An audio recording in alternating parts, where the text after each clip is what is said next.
Hey, everybody, welcome to our World Schooling Masterclass. We are so excited to be here with you. You are here with me, myself, Lainey, and my son, Miro. And we're here to talk about probably the most not talked about topics within the world schooling world. I know that many of my friends have done workshops or offered courses, facilitated different events, and so forth. And the focus of world schooling has come up in these groups from a very pragmatic approach. And yes, we need that information. We do need to know tips and tricks on how to book cheap tickets. We need to know the ins and outs of visas. If we're world schooling, we do need to know resources for education and learning. But today we're going to be sort of swinging around those topics and coming at it from the point of view of interpersonal and family culture, interpersonal connection, relationships, and family culture. So, yay! Oh, I'm loving all these intros coming in. So keep them coming. If I'm speaking, Miro will be monitoring the chat and vice versa. So we really invite you to make this as interactive as possible. We have an outline, we have a quote unquote agenda for the topics that we wish to discuss, but we're really, really happy to cater this to the needs of this group. I also have a list of PDFs, tools that I'm going to be sending to you after. So I'm going to talk about them a little bit, introduce them to you, the tools. But we actually don't have time to actually do the tools together, as I thought perhaps we might. But as Miro and I sort of looked at our agenda growing, we thought it might be a better use of time to touch on many different topics. But again, we're flexible and we are here for you. Part of the purpose of doing this is so we could balance all of those really pragmatic offerings that are going around our community with what we feel is more important. You need to know the technical stuff.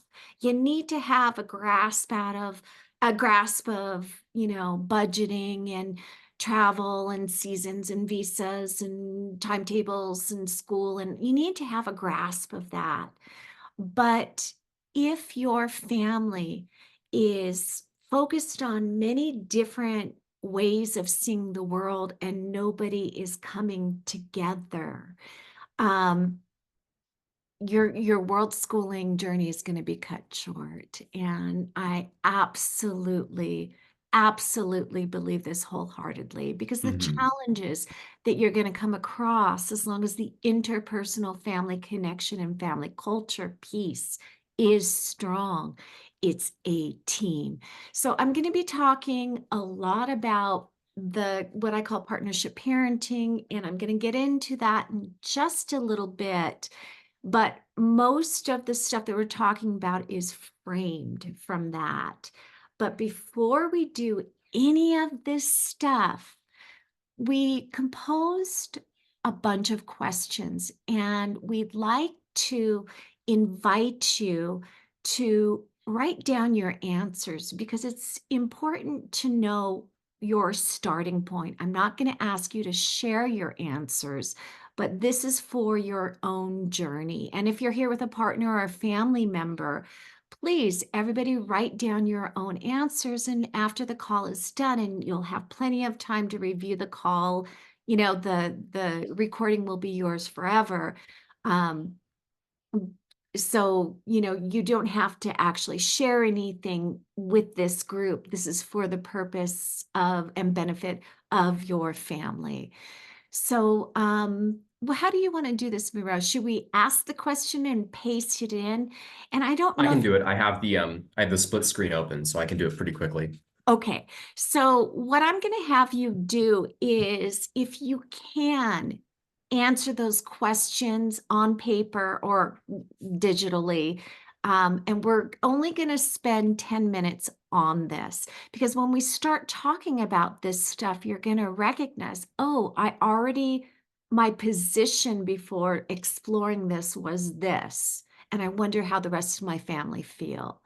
So I do, Right. I just what? before we move on, I think that's a really important part is you can obviously answer the question for yourself and for example, like the first question off the list, what does world schooling mean to you? You might have an answer in mind, you might have something well defined, but then we also invite you to consider that question from the perspective of somebody else in your family who Yes. might understand it from a different perspective, who might have a different goal or who might have different needs, right? And so that's why, the answers are important, but the question in of itself is also really important and a useful tool to better understand where everybody's coming from. And again, just to respect everybody's time, we're not going to spend a ton of time on these. If you can jot down a quick answer now and expand on it later, it would be most Mhm. useful for you. Or if there's something really pressing or something that you find really important, we can circle back around to that in the Q&A at the end of the call, and we can Yes. talk about it then. So Yeah, and we want to have at least 45 minutes to an hour for Q&A. So, we're gonna start, Sarah. We're gonna start going over the questions, and I'll be pasting them in as my mom reads them out. oh, okay, that's how we're going to do it. Yeah. Perfect. So, question number 1, what does world schooling mean to you? And I'm also going to be sending this as a PDF where you can fill it in at the end of the call. I've got a ton of tools and PDFs to send to you so that you and your family can properly plan this. Number 2, what are the benefits of world schooling in your opinion?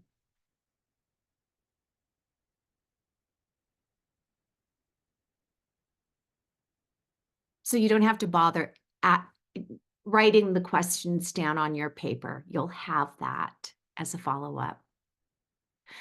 Number 3, what mindset do you think you need in order to world school? Darji, am I pronouncing that right? Um, these will just be for you personally and for within your own family. We can share later if we have time and if we'd like to, but this is more just for your own use.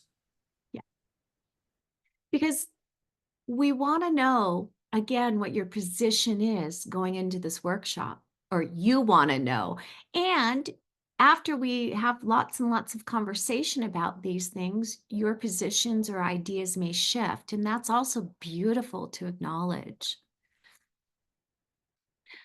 Okay, so the next question is, what role does fear play in world schooling, your decision making, and your family connection?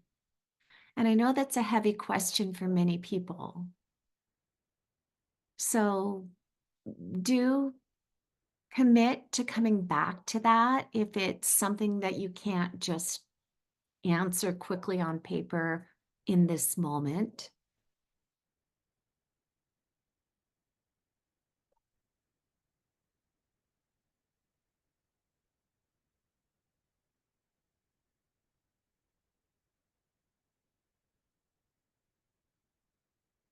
So, question number 5,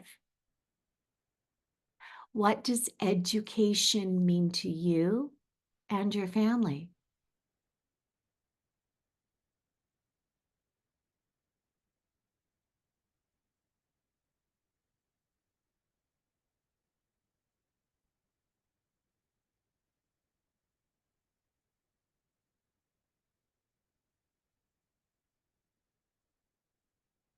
Okay.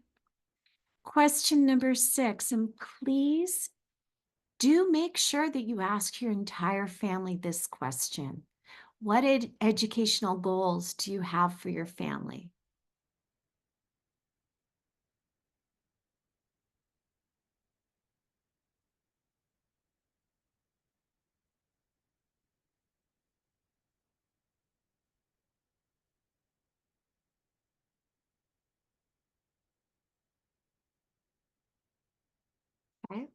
Number 7, what is important to you and your individual family members when it comes to world schooling, travel, and adventure?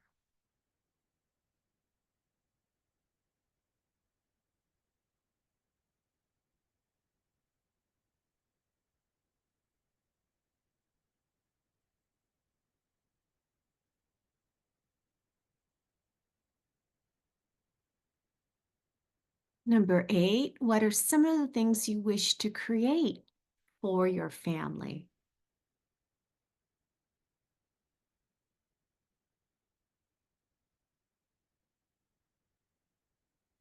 Oh, you're already pasting them in. Number Oops, 9, what are I was a your little ahead on that one. family's financial goals? And I break that down to 1 month, 6 months, 1 year, 2 years, and even 5 years.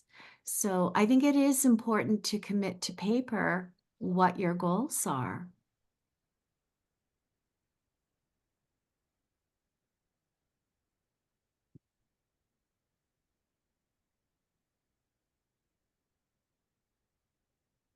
The next question is really important for every family member to answer because it helps as a unit each person to manage expectations. And the question is, how do you wish to feel in your world schooling journey?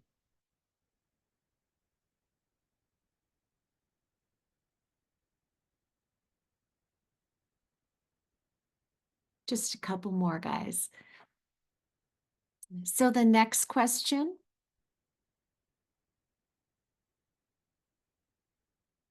I want you to honestly respond to this in a very candid way. Again, we're not asking for you to share, unless, of course, you want to at the end. How do you rate your current family connection?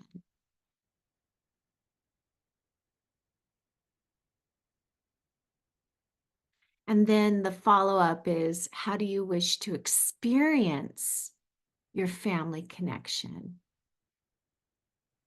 And it allows you to really look and compare where you're starting from and where you wish to go.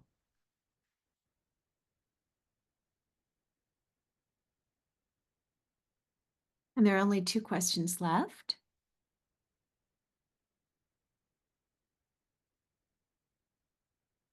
So the next question is, how will you and your family deal with isolation?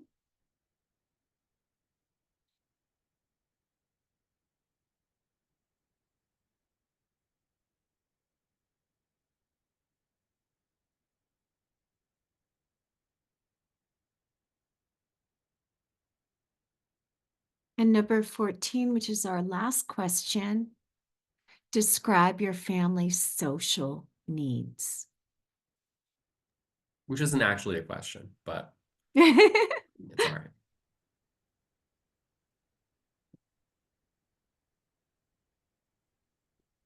So, with a show of hands, and all I want is a show of hands, um, let me know, were any of these questions triggering?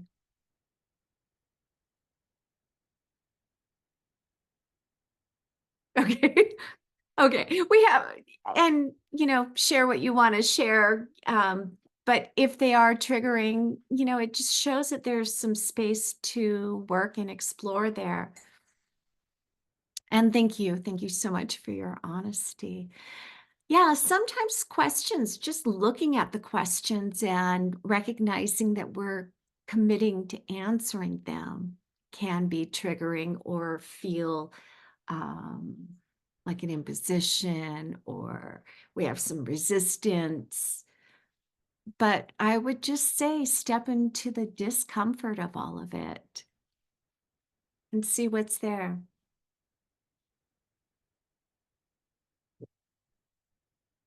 Okay. And I know you guys did not have time to properly answer these questions, but Does everybody pretty much know what their position is without describing it fully on paper beforehand? Everybody has a clear idea, or are these new trains of thought? Okay. Yeah, thank you for your honesty. These are the areas that we're diving into today. Yeah, I appreciate that. Anybody else? Everybody had a clear idea of how they would answer the question fully, had I given you proper time? Or are these things that you actually have to sit and think about? Some. Okay. Okay. Yeah. I mean, intuitively, many of us have a position, right? And this deals a lot with our conditioning. And for those of us that have been doing a lot of internal work, we're pretty aware of what's going on inside of us. But a lot of these questions are,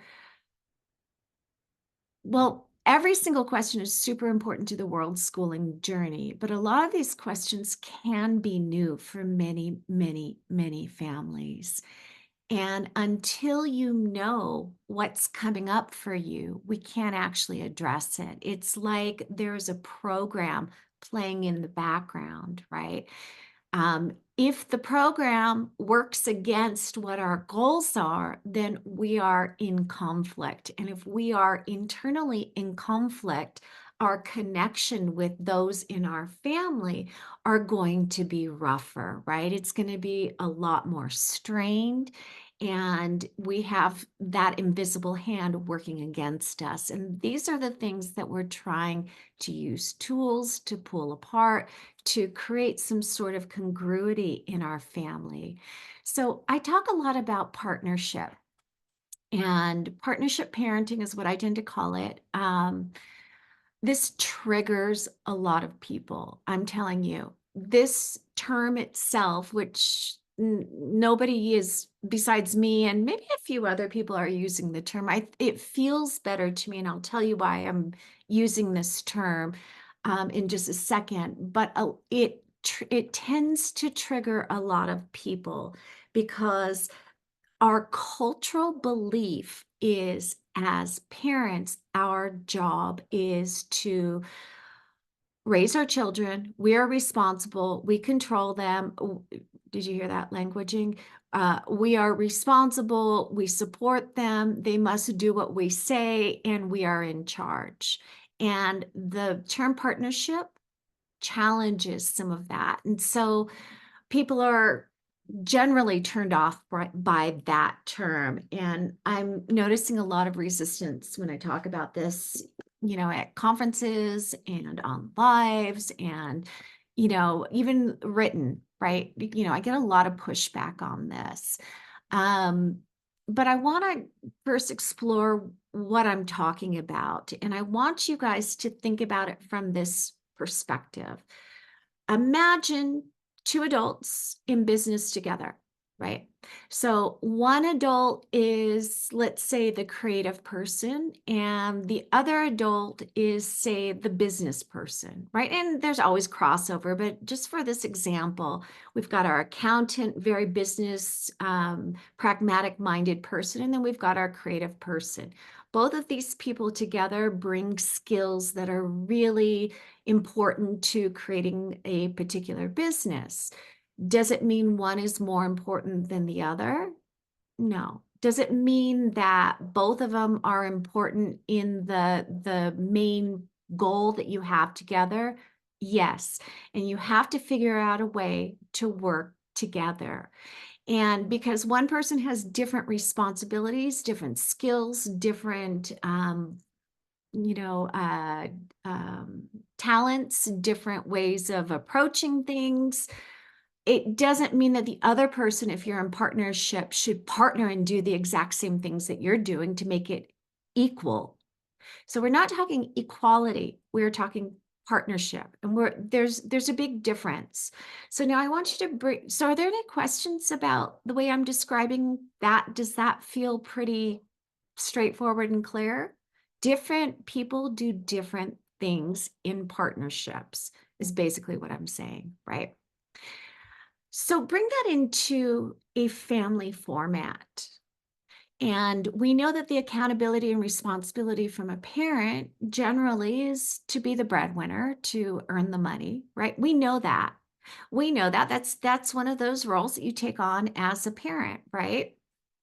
Um, Also, I'm not going to get distracted. Vero, you answer. So we know that, but we also know that what is the work of children? Can anybody answer that? What is the work of children? Well, I would say Go ahead. to grow, To grow and to right? play. Yes, yes. Psychologists throughout time have been saying, yeah, learn and grow, learn and grow, learn. That is the work of children. Doesn't mean that adults can't learn and grow, because we do.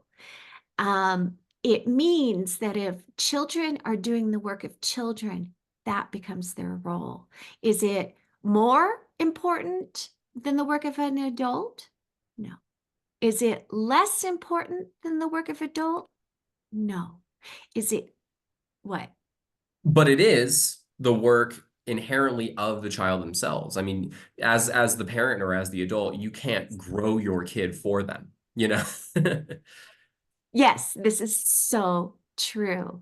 So looking at this from a partnership perspective, and I have been called, by the way, the queen of reframing, and I will wear that crown any day, because understanding that reframing these things allows us to move gracefully through these challenges. If we know that the work of children is to play and grow, yes, it is our work too, Karen. It is our work, and we've been doing it much longer.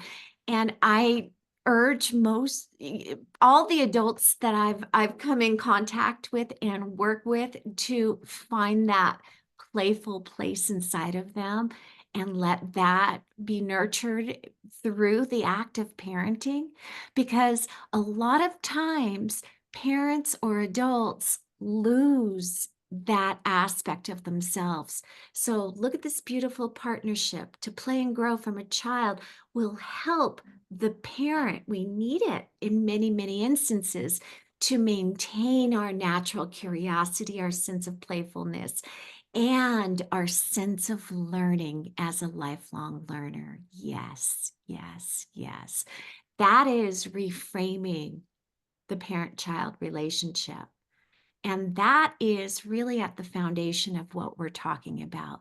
So if I'm in a business relationship with, and I'm the accountant and the business person, and I'm relying on the creative person to bring in business through their, creative magic, whatever the thing is that they do, or vice versa, I want to partner with this person to make sure that they thrive and get everything they need in order to bring in the customers and sell the products and create valuable messaging, or whatever it is the creative person does, just so the bottom line pans out and so that the business together succeeds. So you see how reframing that feels very, very different in a family scenario. And I'm going to ask you to take that kind of approach to all the different ideas that we're talking about. And I want to pause a moment here and ask anybody, do you have any questions? Does this make sense? Do you feel resistance? Anybody? You guys, let's make this an interactive conversation. Nobody wants to jump in. Okay.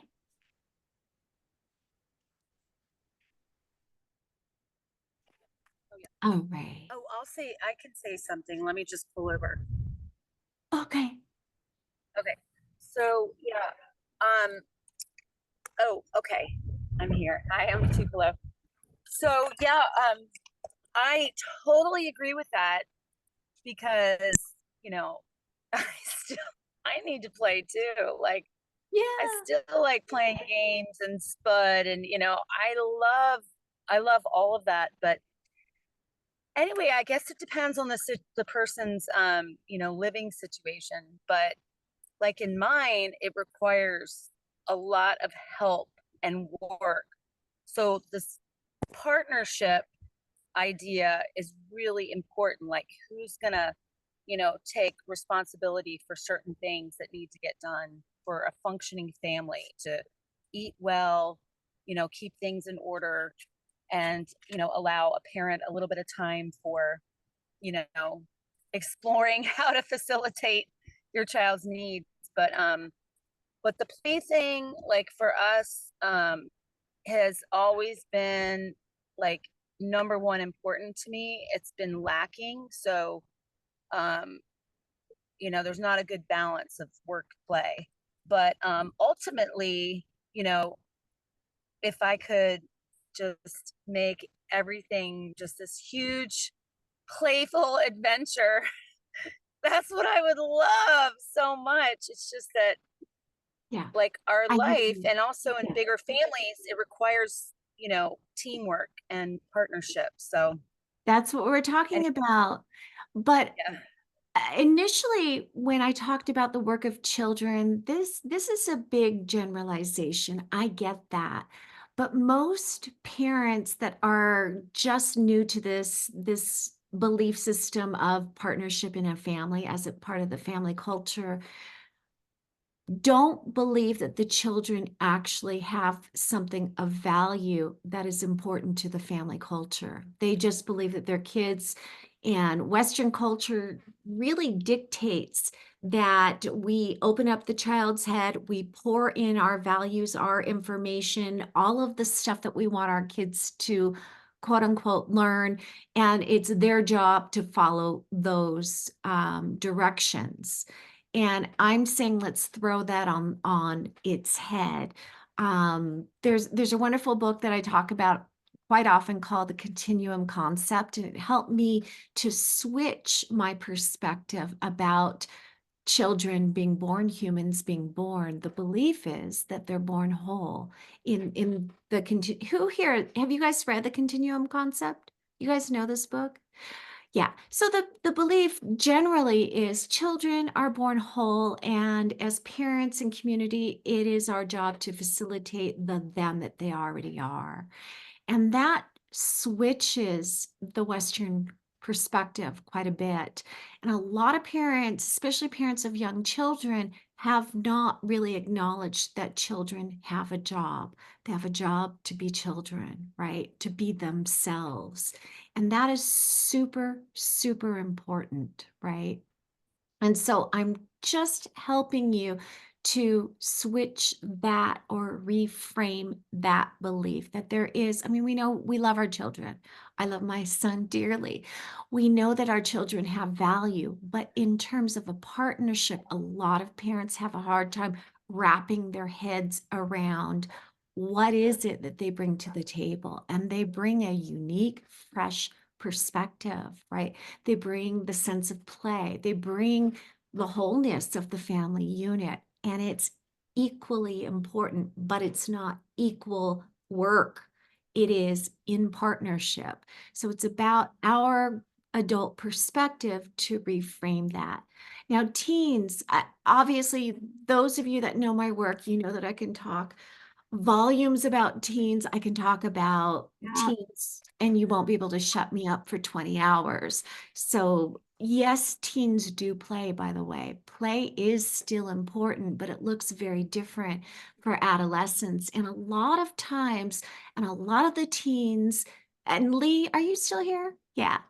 A lot of the teens that I work with have gotten, hi, sweetie, have gotten the messaging from culture that they need to start letting go of their play and moving into a more serious role, which is figuring out what they want to adult as, what they want to be when they grow up.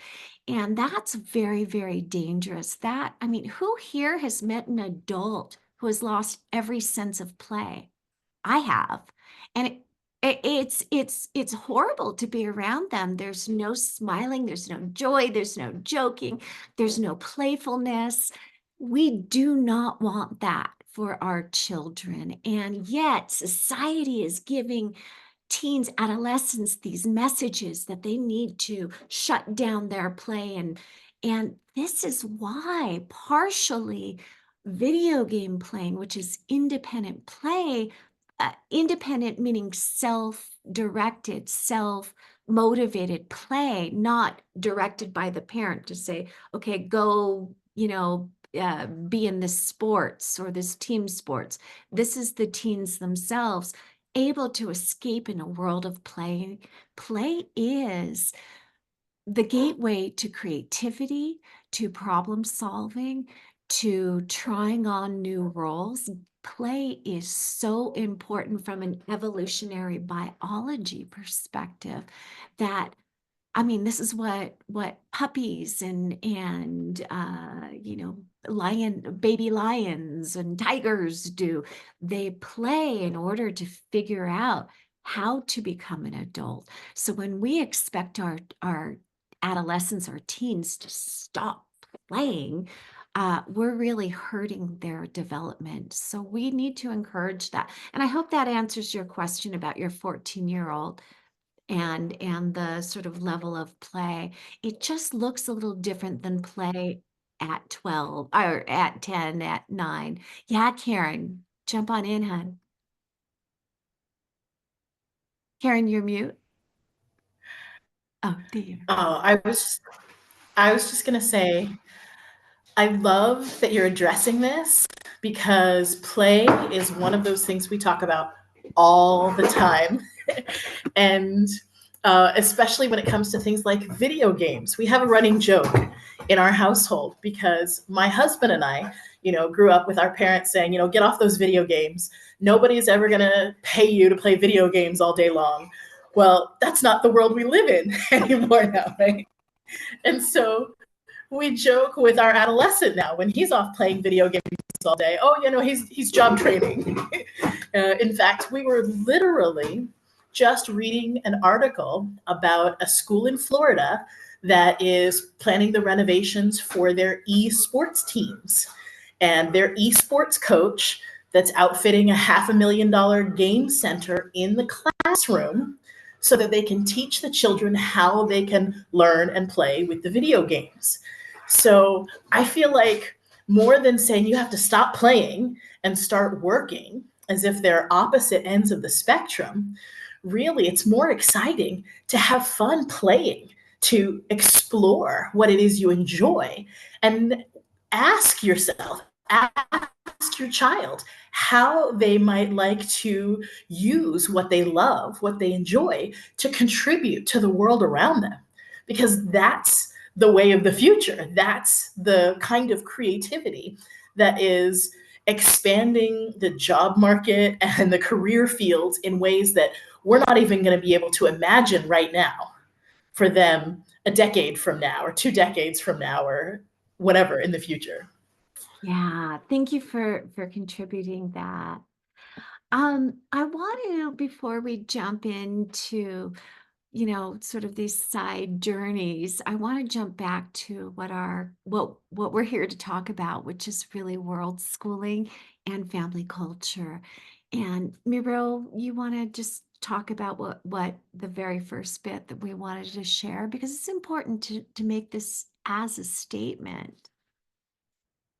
Well, I think there's a number of different considerations that go into the topic of world schooling. I think that many people have this idea, and this was kind of the case with us as well. We didn't even know that world schooling existed when we began our journey some 15 years ago. The community as it exists today did not exist then. We did not have access to it. And we also kind of discovered like alternative education. So we'll get into like the educational aspect of it in just a little bit. But we left and we started our journey because we had this desire, this need between the two of us to basically reclaim our relationship. to one another. This was like kind of how we got into World Schooling. And this was also why we ended up continuing to travel even after our 1 year of allotted travel was up. We were only planning on being gone for a year. And we realized, oh, our family dynamic is much healthier now. Everything was almost secondary to that, actually. And it was something that came as a result of all of these revelations and all of these questions that naturally arose as a result of travel. We had to put in a lot of work in reforming our family connection. And it doesn't happen, I mean, it does happen organically, but it also happens with intention and with a lot of work that goes into it. It was something that we had to work at every day that we were on the road for that first year. And it continued. And it continued after that. This redefining of our relationship, the skills that we had to pick up in order to rebuild that relationship was something that we carefully developed over the course of years. I think that if you are kind of like getting into the idea of world schooling and kind of going back to one of the questions that we asked, which was, how do you wish to feel in your world schooling journey, right? If you wish to, just feel kind of joyful and carefree and, these are great things to experience and to feel, but that's not going to be your life all the time. If you're world schooling, like there's stresses that come up. There are hurdles. There are things that are going to be difficult. And I think that kind of approaching that with a little bit more of a, I don't know, kind of a more sober perspective really at least helped us. I can only really speak from experience, but yeah, I don't know. I guess that was just kind of something I wanted to bring up, something I wanted to say first. And one of the things that I've heard by, as somebody who's hosted conferences in world schooling and been part of so many discussion circles, is that parents express that when they took their kids out of school and they sold everything and decided to travel as a family, the belief was the connection would automatically be there. And the act of doing this for their kids was enough. And it's just not. It just is not enough. You love your children. I know parents. And the love in our mind, in some cases, we believe that that should be enough for them to be connected to us. And again, it is not enough. It is, as Miro said, an intentional act. And we're going to share with you some of the tools that we used. One of the things that we're going to talk about is, for me, I need to have the scaffolding. I need to know what the foundation is in order to have space to move freely, right? I need to have those signposts. And one of the things that we're going to talk about is using our core values as a guidance post in order to make decisions in our family. So we're going to bring that tool up. We're also going to talk about using a tool for fear in order to move through the belief systems that we have not questioned yet. We're also going to talk about understanding triggers. Triggers are an indication that we have a part of ourselves that is either unhealed or incongruent with what our conscious desires are. And I'm going to give you some tools, or at least send you some tools so that you'll be able to use that. For me, again, the scaffolding was the thing that helped me to move forward with grace sometimes, and other times huge failure and mistakes. And I've got such an embarrassing story of one of my failed attempts, and Miro will tell it and just laugh, but we'll wait to get to that too. So I want to make sure that just because you chose to world school or gave birth to your children, it does not, you understand that it does not create magical family connections just because it doesn't. And this is the act of intention moving forward. And the tools that we're giving you are so that you can move forward with as much grace and humanity. I Understand. think, Go ahead. sorry, I finish that just train of thought. just saying that humanity is a big part of this. We will Yes. fail. And Go ahead. as going off of that and off of what Karen just said in the chat, world schooling is great because it can facilitate these kinds of connections. It can make it easier. It can buy us the time and the space in order to, deeper establish and go into these relationships, to go into these connections. But it doesn't do it on its own. You do that as a person. That's your responsibility, and that's your job as a parent. If you're world schooling, like I said, it can make it a lot easier and a lot more viable from just a logistics perspective. But yeah, that's still something that you need to do the groundwork on. Exactly. So, All right, yeah. so let's jump in, guys. What is world schooling?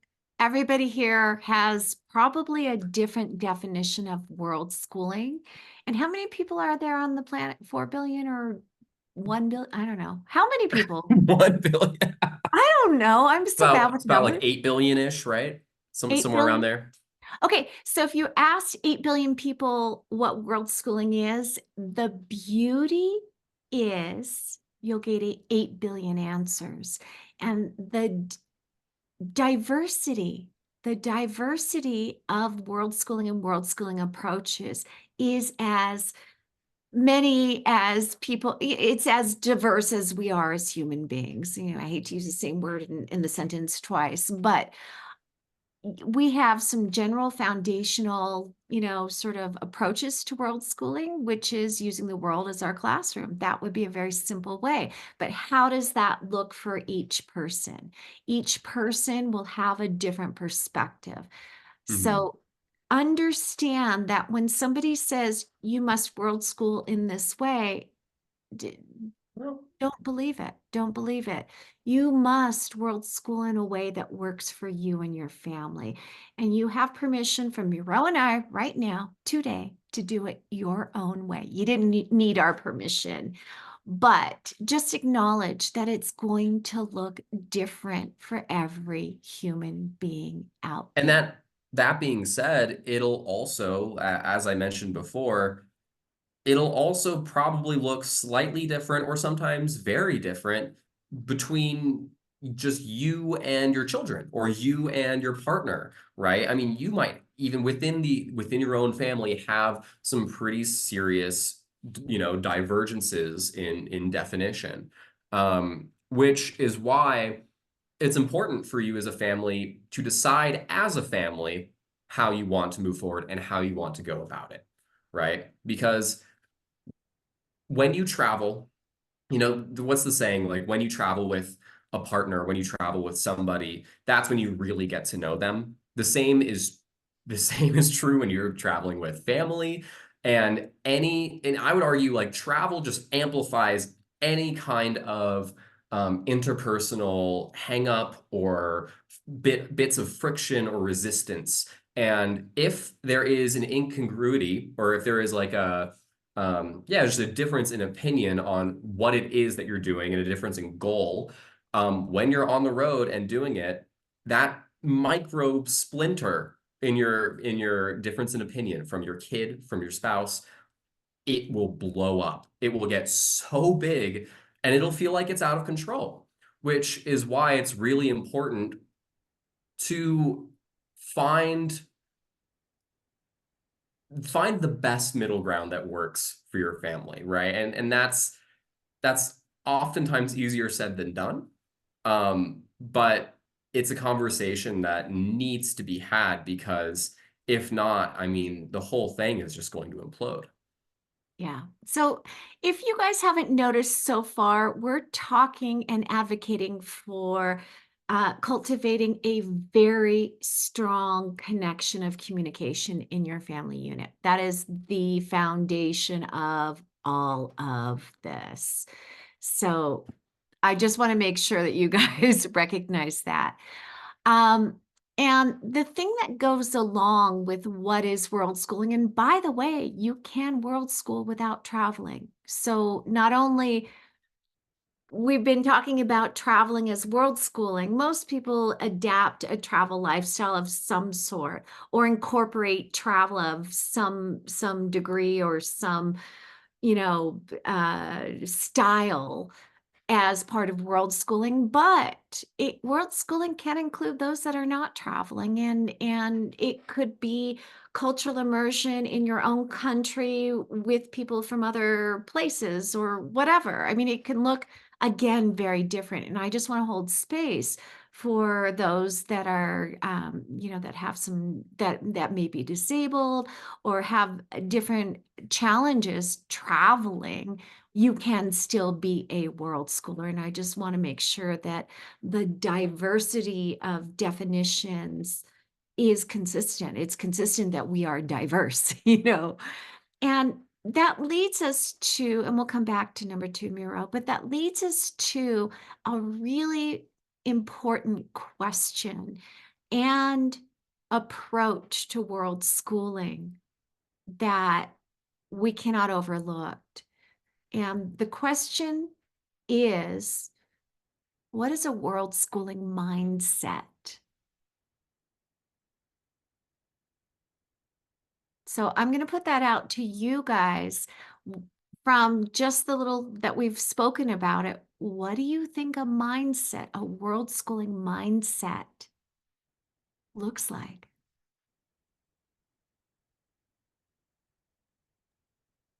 Do we type that or can we actually jump in? Please jump in. I think you have to be very open thinking, very flexible, very adaptable. You're always learning. As soon as you think you know everything, just go home. Because you have to be coachable and you have to be adaptable, because wherever you're going to go, you're going to find challenges and things that are you're going to struggle with. You have to be a critical and creative thinker of how you could approach that and turn it around into a positive when it gets really challenging. Exactly. That's so good. I really like that framing of it. And I would say that's important, focused externally and focused outwardly. And in the same way, it's also really important to focus that inward, right? Towards your own family, towards these things that might be coming up in parenthood that are new discoveries for you. These things that, oh, but I thought you didn't like this. I thought you weren't interested in this field. And out of nowhere, a member of your family just kind of brings something up. And it's like, okay, well, I need to unlearn or kind of empty out that cup, empty out that idea of who this person is in my family and adapt and go from here. But we almost have to probably unschool ourselves to, which is easier said than done, all of this, and get out of the competition phase of my child has to know their times tables by the time they're 8, or they must learn this by the time they're this, or they must follow a curriculum. And I struggle with probably the mindset of, if I go do this, or even just home educate, for instance, am I giving my best? What's my child missing out on? Am I giving him the best start in life? What happens if he wants to go to school or something down the track and he doesn't do so well? Have I not given him the best tools? So I'm sorry to interrupt. Sorry to interrupt. I'm going to invite you to hold on to that thought, because I want to use that fear when we go into the fear tool. It is such an important fear to address. What if, I mean, I hear this a lot. Am I ruining my child's life? Mm. That's basically what the fear is, and it drives a lot of world schoolers. And So the other thing is running away. Like when you travel and you keep on going to a new place, can it turn into running from something where your child may never feel they always want to be on the move? And that's coming probably from experience. I'm someone who moves.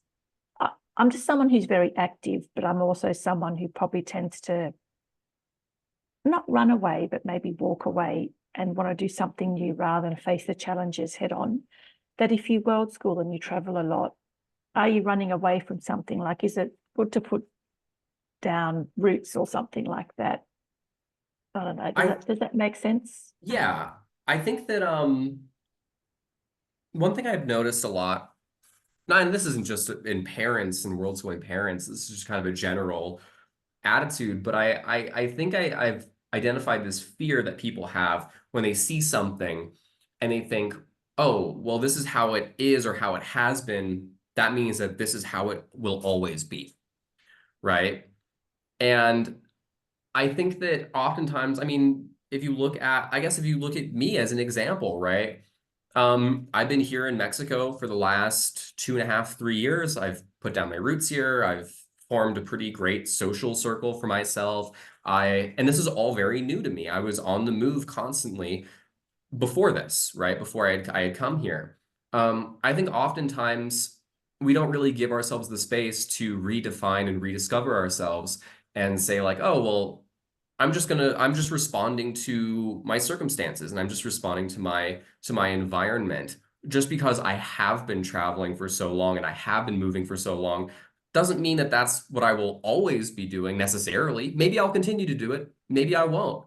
But I think it's almost kind of like this, we have this modern impulse to almost like pathologize kind of the ways in which we live.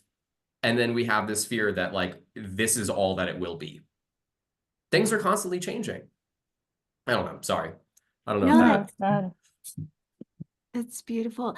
Has anybody here, are you guys familiar with Carol Dweck's work? She wrote the book Mindset. So she's the one who's popularized the two types of mindsets. And I want to talk a teeny bit about that. I mentioned this in my book as well. There's something called a fixed mindset. And what Miro was talking about, okay, we travel, we always travel. Um, and this is how I know the world. And then there tends to be some conflict, internal conflict, because the formation of belief that you have about self or the world is in conflict with change. And fixed mindset, a lot of times when parents, and maybe not here in this room, exactly, that's exactly what I'm getting to next, Karen, but parents that live a traditional life, and nothing against them, but they're following the structure of culture and society: go to school, go to college, get a degree, get a job, get married, and kind of follow this ordained path for them. This is a fixed mindset that they believe that this is the path and the only path. And a lot of parents that are here in this room or who have chosen world schooling have broken out of this fixed mindset in some ways to create something called a growth mindset. And in actuality, it just means that you've become flexible.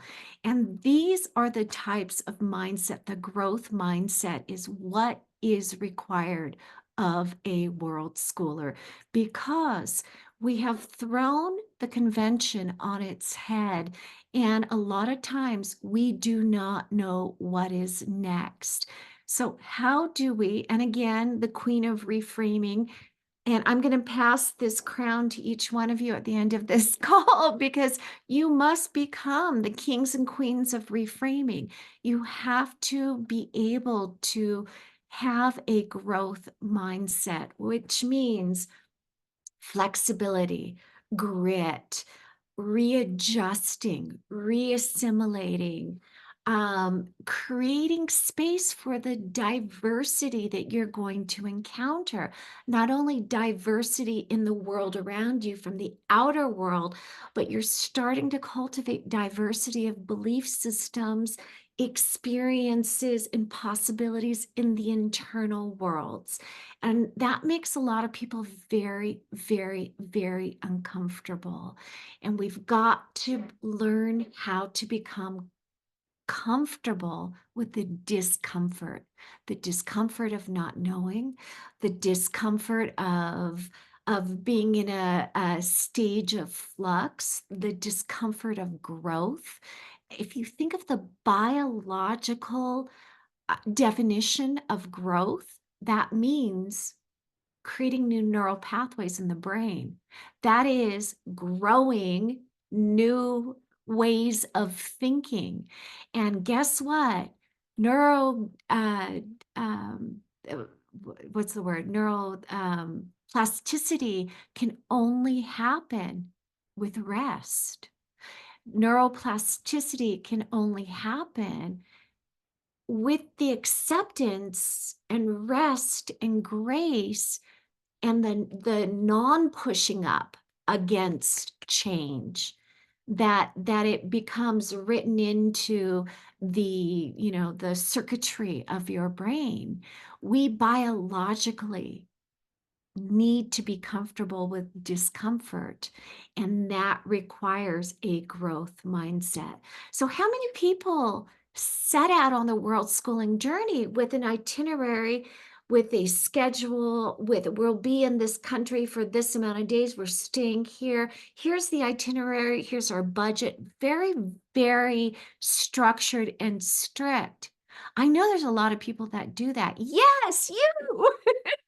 And that's okay. But have you experienced guilt or shame or anger or discomfort when you veered from that schedule? Does it make you feel like you're less, and this is the word that's the key word, in control? And also, let me ask Go a separate question. Okay. What happens if everything goes according to plan? What then? Because I think that to some degree, to define something is to restrict it, right? And if you have a plan, if you have this idea of the exact things that you're going to do, exactly what you're going to spend, exactly who you're going to meet, and you stick to that, you're not leaving any opportunity for growth. You are living exactly by the book. And I think that that same thing is very much true when we are also thinking about ourselves, thinking about our kids. Who are we going to be? What are they going to be? What are they going to do? We're defining these things out of time, basically. I think that it's really important to also maintain a little bit of the unknown in everything and a trust. I mean, you said, Mom, like, it's important to find comfort in the uncomfortable. I push back a little bit on that. I don't think it's necessarily that's what we need. I think we need trust in that trust in the face of discomfort and in the face of the unknown. Yeah. And how do we find that trust, right? Yeah, and I'm now adjusting my definition to incorporate that because it's beautiful. Yeah. Okay. Yeah, plans are good. Plans, I mean, the best laid plans are meant to be broken. We set out for 1 year of world schooling, and it's 15 years later, we still haven't gone back, and I would not have chosen a different life ever. But yeah. Yeah, and it's okay. We can rewrite what it means to be comfortable. And that is part of that growth mindset. So, are you guys following the difference between fixed mindset and growth mindset? And like I said, Carol Dweck's book on mindset, it's called Mindset, I believe. It's a wonderful read. I listened to it. It's wonderful. and if you want to dive deeper into the sort of the details of this branch of psychology, by all means, it's a great one to pick up. Any questions about mindset? We should probably move on. Yeah. Okay. Okay. And we've been at this for just about an hour. Do you guys want to take a quick 5-minute break? Go run to the bathroom, or should we keep going? Anybody keep going, or 5-minute break? Oh! What happened? Did you guys see that? Okay, we'll keep going. Yeah, we'll just keep going. How do I turn this off? How do I turn that off? You're gonna have to tell me how to turn that off, Muriel. That's so funny. All right, guys. The next thing that we want to talk about is education. Most people approach world schooling from the perspective of, I want my child to have a world-class education. It's something I used to say all the time. I wanted my child to have yeah, well, I hope it does too. I want my child to have a world-class education. Now, of course, that had to be defined in the perspective that made sense to our family, and a world-class, quote unquote, education is going to look different in your definition and so forth. But from the educational perspective, that really became part of the drive. Our personal story was, I intuitively knew that, again, we were going to do a year of world schooling. I knew that would be way more educational than 5th grade, which is what he was going to go into. It came from traditional school. So I knew that. And I just wanted to learn and experience the world with him. I've always been a hyper curious person. And that, to me, like the curiosity, I knew that we were going to learn together. That was our intention, our goal. But a lot of people approach world schooling from a more structured perspective. Like, I want to go to these 5 countries and I want to learn these 20 things. And I want my child to write a report about it. And, that's what it looks like for their family. And there's no right or wrong, right? We're all approaching it from the perspective, those, how many billion people? How many billion? From the individual perspective of what world schooling, the definition of world schooling is for you and your family. That's how we're approaching this. So I'm going to ask you 8 billion. Okay. So out of the 8 billion definitions of world schooling, which is yours and how does it look for your family? Now, I'm not asking you to define it for your family. I'm asking you to put words to it and attempt to define it collectively in as the family unit, as part of your adapted family culture. And so the question is, and we asked this question earlier, what is education? And your definition, your family's definition of education will be defined individually or uniquely for you. And then I want you to imagine like I'm a Libra, one of those scales, right? Put education over here and put learning over here.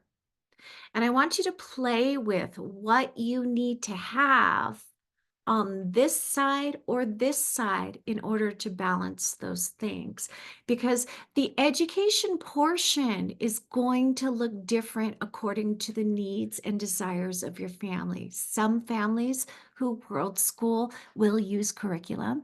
Some families will create curriculum on the go directed by the parent. Some families will, like we did, not use any curriculum and just learn as we go. And it's completely self-directed and there was no evaluation or scope or sequence.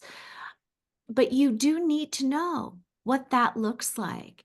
And on the other side, you need to equal that with learning. For us, the learning was way more important than what we called education, because in our definition, education was institutional. Although I could redefine that and say education was the thing that we were doing, but I did not want to be restrained by the institutional definition. For me, that made sense. For Miro, that made sense. You may, in hindsight, kind of approach it differently now. I know you want to jump in. Go on. I just want to jump in and say that, and from our perspective, I mean, we can only talk from our own personal experience where we were free from, a lot of the constraints that a lot of other families, may not be free from. Right. What am I talking about? I'm talking about, maybe you come from a state or a country where, yeah, there's more restrictions, or there's more that you have to prove in education. It becomes this institutional thing. Or maybe you have, maybe a slightly more complicated familial setup. And, I've heard many, and I know this is pretty commonplace with world schoolers and just homeschoolers in general, but maybe you have you have a parent, and then you have the other parent, and they have different ideas about what that education should look like in the event of like divorce. I mean, man, I've heard so many stories of, it's like, well, we have to do this because, and where we have to define this in a certain way, we have to prove learning so that we meet certain constraints. Of course, it's always really important to keep these in mind too. And every family is going to have a different set of constraints as well. Yeah. So you're going to have to balance that. That's kind of what this balancing game is, right? What works for your family, and then also at the same time, what constraints and like what works for the society that you want to live in, or for, the group of people that you have to kind of appease to an extent. So, I mean, there is that part of it too, which is kind of like the ugly and unfortunate part, but it is a reality for a lot of families. So I just wanted to throw that out there too. Because I know it can be pretty complicated. Yeah. So, okay. So this is really important, having to prove learning from the daughter to the other parent. I and Mirotas too. We work with youth, right? And one of my clients, we recently did a long Zoom interview over, just kind of going over all the things that they did this year, so I could put together a formal learning transcript for them. And I looked at the state that they were registered in, which was Texas, and there were 4 things that they needed: reading, writing, community, and I can't remember what the other one is. But anyway, through the interview, of all the things that they explored and did on their own, turned into academic subjects. And it's an easy thing to do if you know how to do it. And if your guys are interested, it's something that Miro and I actually help families do. So if you are in a situation where you need to, quote unquote, prove learning to a state or to an institution or to another custodial or another parent, it's very simple to create these transcripts of learning. They're learning documents that are really, really easy to author. So I just want to say there are ways of doing that, and everything that I do and did with this particular, the one that we just did last month, is in integrity. There's no bullshitting or lying or anything. It is pure integrity, because it's about, again, queen crown, it's about reframing. It's about reframing that experience into a language based on what the person or institution or organization need to receive and see. So it's translating, reframing, right? So there are ways And you of, know what? go ahead. Navigating that in of itself is a learning experience. Yeah. right? Because that's something that as you grow older, I mean, at least from the perspective of a grown world schooler, you know, there were so many things that I did just because I intrinsically was interested in them, and I pursued them because I wanted to pursue them. But then as I got older and as time went on, and as I started to understand the world and my place in it a little bit more, I also understood that yes, there's also things that I have to do, for essentially for the approval of others, and navigating that and coming to terms with that was, you know, something that had to happen eventually, right? And through that, I was able to kind of like, I don't know, figure it out. I'm still figuring it out, I guess. I think everybody kind of is finding that balance. But I don't think that it should be something that should be treated as an inherent negative. I think that it is also an opportunity for us to, as a family and as individuals within the family, to kind of figure out what that balance looks like. Absolutely, absolutely. And I'll tell you, after doing this structured thing for one of my clients, they looked at it and went, wow, I learned a lot this year. And even though it wasn't structured as traditional academic learning, there was a lot of academic learning where they didn't notice it was happening. And that is really remarkable too. I remember early on, Miro, when we were doing conferences, we would fly from Peru to, the States and do these conferences, and we'd talk about, well, we don't break our learning down into subjects, but if we had to, and then we did a whole slide presentation of ecology, science, and all the things that we were doing together. And because we used the effort to classify and quantify the experiences and translate it into the language of learning and academics, it became so apparent how much we were learning. So this is not a push to advocate learning the way that we did or use the same choice that we did, which is unschooling or natural learning. Do you, and you guys do you very well. But the point is, the definition within your family unit has got to be consistent, that you guys all have to be on the same page.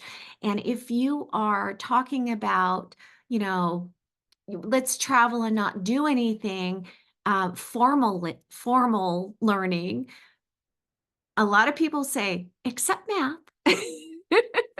I've heard that a million times, except math.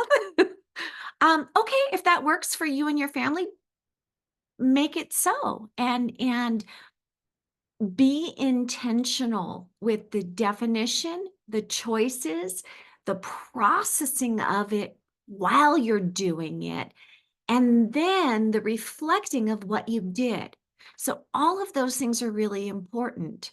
The definition, I'll say it again, the definition, the doing it, the processing of it, and then the reflection. And that's how we are congruent as a family unit. For me, early on, the definition that was most important to me was Miro having the experience of freedom, what I call the soft skills, freedom, decision making, problem solving, collaboration, cooperation, negotiation. Those were the things that were more important to me than the academics, but we defined that. And so when we did them, we knew what we were doing. And to me, I felt that sort of sigh of relief. Yeah, we're learning.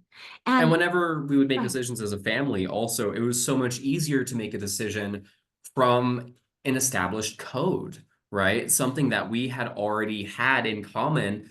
And that being said, I mean, maybe your understanding of that code and my understanding of that code varied in slightly different ways, or we were able to justify the decisions that we made using that code, looking at it in slightly different ways, but it was still something common. It was something that we shared. And it just makes it so much easier, like off of reflex. Eventually, once you get used to that and you have a really well-defined and well-established family culture and family code, it just facilitates, you know, all of these kinds of decisions. It's like a compass, you know, it's your true north. Yeah. So I want to move on. We've got a lot of things that we want to talk about. The education portion has got to be, thank you. Yeah, the education portion or learning portion, how whatever terminology you want to use around this, has got to be defined before you set out or as you set out, and allow yourself with this growth mindset, morph it into what works, because it looks very different than what we set out to do and what we ended up doing. It became deeper and more connected and a lot more joyful and a lot more playful. And there's so many things that I learned from my son, which I never expected to learn based on the interest and the empowerment that he had to follow some of these natural interests. So make sure that this part is flushed out for you as a family who learns together. Also, and I'm going to say this, sort of as a side note, it doesn't have to look like it looked in my family, but learning in partnership was the thing that got us both super connected to the learning aspect of our journey. I discovered like early on that I had this massive interest. I lit up like a piece of dynamite when I was close to pre-Columbian culture. I had no interest in it. I didn't even know what it was before I left on our travels. But going to these archaeological sites and understanding these ancient cultures and all the different ages within each of the cultures made me want to learn more. And I became so obsessed with learning. How many sites did I drag you around to, Mary? Hundreds. And even though the content of the thing wasn't actually something that really interested me, and in some ways, I mean, there at times there was resistance, right? It was a process of negotiation and trying to figure out like, oh, I'm really interested in going to this thing, but you know, my son doesn't really want to go. We would figure it out. We would really talk about it and figure out the balance of what that looked like. We would compromise. She would do things that I was more interested in doing. You know, it was this understanding. But anyways, the content of the thing itself wasn't actually really all that important. But what was important in this because this is modeling, this phrase, this term is to model a kind of interest or a kind of way of being, a way of learning, a way of approaching education. That was what was important, because you showed me, you gave me a model to say that, oh, I can just be interested in something and follow that. And that doesn't have to be guided, it doesn't have to be structured, it doesn't have to be anything other than what I want it to be. And that really influenced the way that I approached so many other topics and interests and my passions, because I understood that I could do that. You showed me that I could do that because you did it. You were just, oh, archaeology is kind of cool. I want to learn more about this. And trust me, I was in those early years, I was bored out of my mind so often at these ruins. The ruins weren't what was important. It was seeing that spark in you that was, you know, kind of like transformative, right? And then later on, you know, I became interested in a lot of different things, probably latently in some ways influenced by that experience with like, you know, pre-Columbian archaeology. And I got really into ancient history on the other side of the world. But, you know, it was like all of these other things. Um, anyways, so it's You're gonna it, make me cry. It's so sorry. beautiful. Thank you. I just think that it's, yeah, the modeling thing is really important because it provides guidance in a way, but it also at the same time, oh, how do I put this?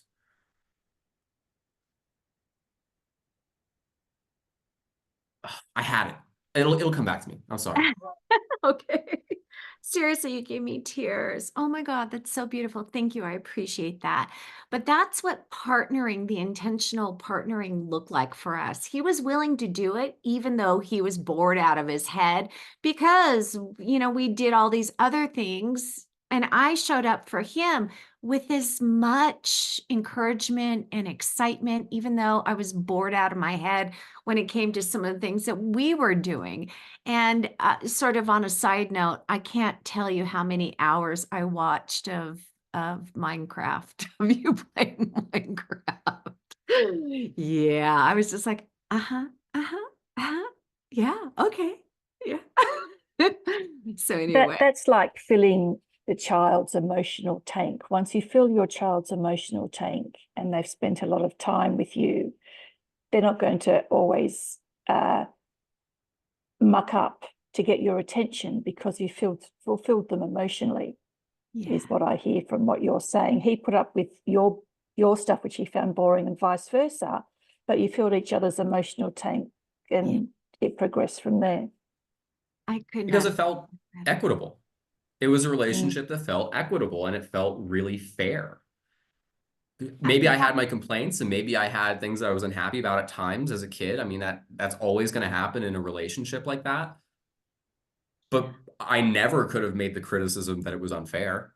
That Well, was I never struggle something that with I that could now. say. My son is 10 and it's like I'm into certain things like horse stuff. I'm a horse girl and I want to take him off to specific horse competitions or something, and it's a drag for him, but you've got to, and sometimes it's like, why do I bother? I may as well just do it by myself or don't even do it at all, because it can become such a drain when he's just so negative about it all the time. But I guess it's trying to find a way where it works for both of us of what can we do afterwards. Maybe as a treat, we do something that he really wants, if he can just do this for me for a week or whatever. Well, we were intentional. We said, okay, let's learn together. And this is part of the definition of our partnership. We use those words, partnership. I will support you, you will support me, and let's go back and forth and discuss when it's working and when it's not working. I mean, we have these conversations. Like, part of the thing that some of you have heard this story before, and I'm going to make it super brief. But before we left on our travels, one of the things that Miro said to me almost daily was, "Mom, you never spend any time with me. You're always working." And that broke my heart because it was true. It was absolutely 100% true. And so when we left, we redefined what our family would look like. It wasn't going to look like it did. Let's do these things in partnership. Let's say yes to everything that we could. And I'm going to talk about that next. And of course, we're of course way late. We're Miro.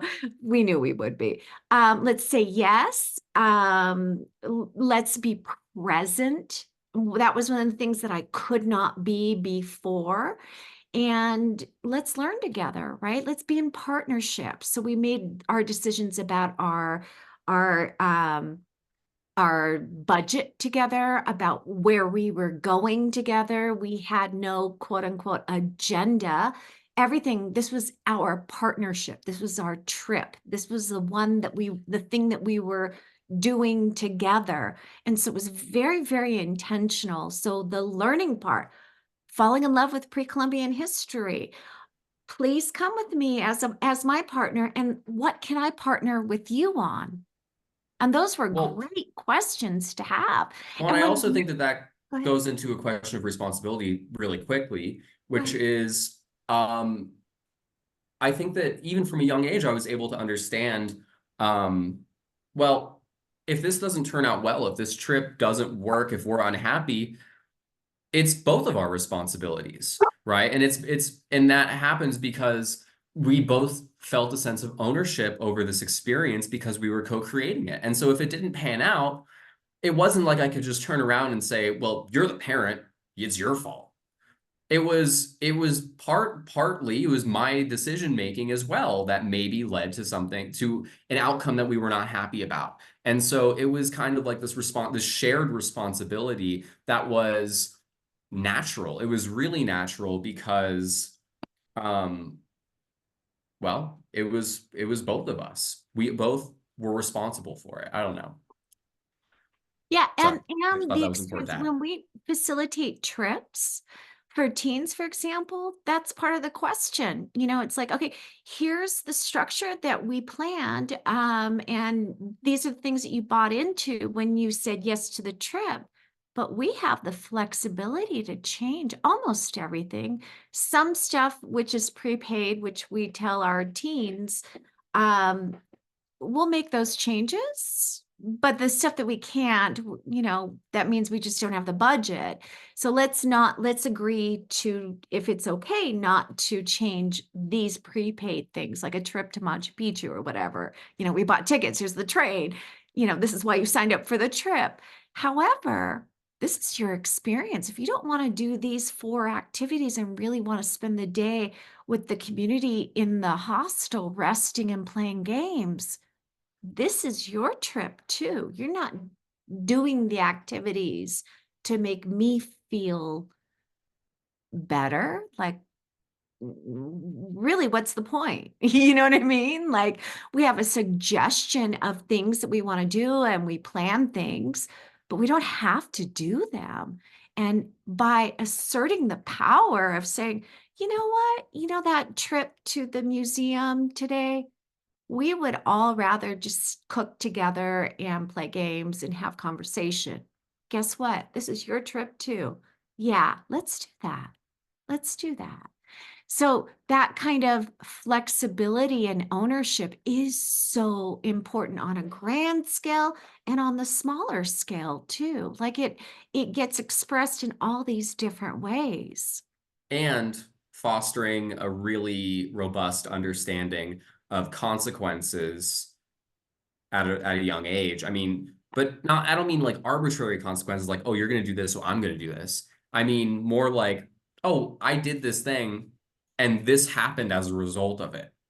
That's natural, right? I chose not to go on this part of the trip. And looking back, I kind of regret that. And I understand. And that's the natural consequence of my decision at that moment, right? And I think that that's also part of what we're talking about here, where it has to be within context. And having the language to process that without judgment. Right. Like, yeah, Like, here's, oh, right. I'm not punishing you. This yeah. is just happening as a result of this. You know? So I want to jump in and give you guys a tool. This is the first tool, and I want to make sure that at least I've introduced 2 tools to you guys, and I'm going to send you the rest. But before we move on, because we want to make sure that we've got a good amount of time, we've got about maybe 45 more minutes of sharing stuff with you guys, and then we're going to just Q&A, and I know most of the questions are going to be for him. So yeah. So anyway, let's jump in. I want to talk about, and actually, Annalise, could you articulate the fear that you were talking about earlier? The fear of, if I make this choice, I'm going to ruin my child's life, or it was something along those lines? Oh gosh, I don't think I have good memory recollection. Yes, I probably fear that am I giving him a proper education? There you go. And am I doing him an injustice? Because if he were to go to school or university or choose another path, have I prepared him adequately enough and given him the best opportunity to do that? Okay. So I guess for world schooling for me, I would probably think I need to do a standard maths, English, and maybe science curriculum to keep him up to that level. But that's the way I view it, and I probably need to unschool myself because I've been indoctrinated into that system. Yeah. And we have to stop comparing. Everyone's into competition of, well, my kid's 9, he knows all his 12 times tables and everything else. And comparison is the thief of joy, but it's easier said than done to not pass judgment and to not put things in the competition. And then you have parents who, I guess, through low self-esteem will just put their child up here and go, well, he's having lessons at the Rafael Nadal Academy and he's doing soccer with this and soccer with that. And you become really, it frazzles you a bit, I guess, of shit, maybe I'm doing the wrong thing. Maybe I'm not giving him the best opportunity in life by doing this. I don't know, So that type of thing. Karen surmised really well what you said, which is fear of missing arbitrarily established educational milestones, right? So there's some of that. I've heard a lot. I'm ruining my child's life by making this decision, right? That's more of a sort of broad way of approaching it. But let's stick with the fear of not hitting, appropriate milestones to prepare them for life. Okay, so I'm gonna show you guys this chart, and Lee, you're gonna recognize this. So is Karen. Karen's been in my workshops before. You're gonna recognize this guy right here, right? You got it. This is how we work out fear, and we work it out on paper. And I'm going to show you what it looks like in my book too. So I want you to create on your piece of paper 3 columns. So 3 columns, and up here in the first left-hand corner, I want you to name the fear. So maybe it's going to be fear of not being prepared for life, fear of missing out on educational milestones, fear of ruining my child's life and they won't be able to catch up. So go ahead and create the 3 columns, divide it in half, and place the name of the fear here. And I'm going to go ahead and explain the process to you, and I'm going to send you the PDF, but I am going to I'm going to put you on the spot, Karen, and ask you what you think of this process, because I know you've done this with me before. So what we do is we name the fear here. Underneath that, the very next thing that we're going to do is we're going to define what is the desire below the fear. And sometimes it's just the exact opposite of the fear that we've named. I fear that I'm ruining my child's life, and my desire is that I don't ruin my child's life, or that I prepare him adequately for adulthood. Right? So I need for you to define what that is. Okay? So the first one, name the fear and reach in and really do some work and define what is the desire below the fear. And after you've created the 3 columns, you're going to jump over to the end columns next. You're not going to do the middle yet. You're going to do the end column. So I want you to use your creative thinking. And here's the fear. The fear is I'm ruining my child's life by world schooling, or maybe it's I'm going to lose custody because the other parent, in the case of shared custody, is going to get pissed, right? Or whatever the fear looks like. And I need for you to give me anywhere from 4 to 6 bullet points, more if you want, and tell me what that exact outcome will be once this takes place. So these are the worst case scenarios in bullet points, which are, the most terrible things. I don't want this fear because obviously I'm going to lose custody of my child. My child is going to be 45 and live in my basement. Yeah, no worries. My child is going to be arrested and live in prison. My child will never find any social, connections. My child will become a criminal. Figure out what those great fears are over here.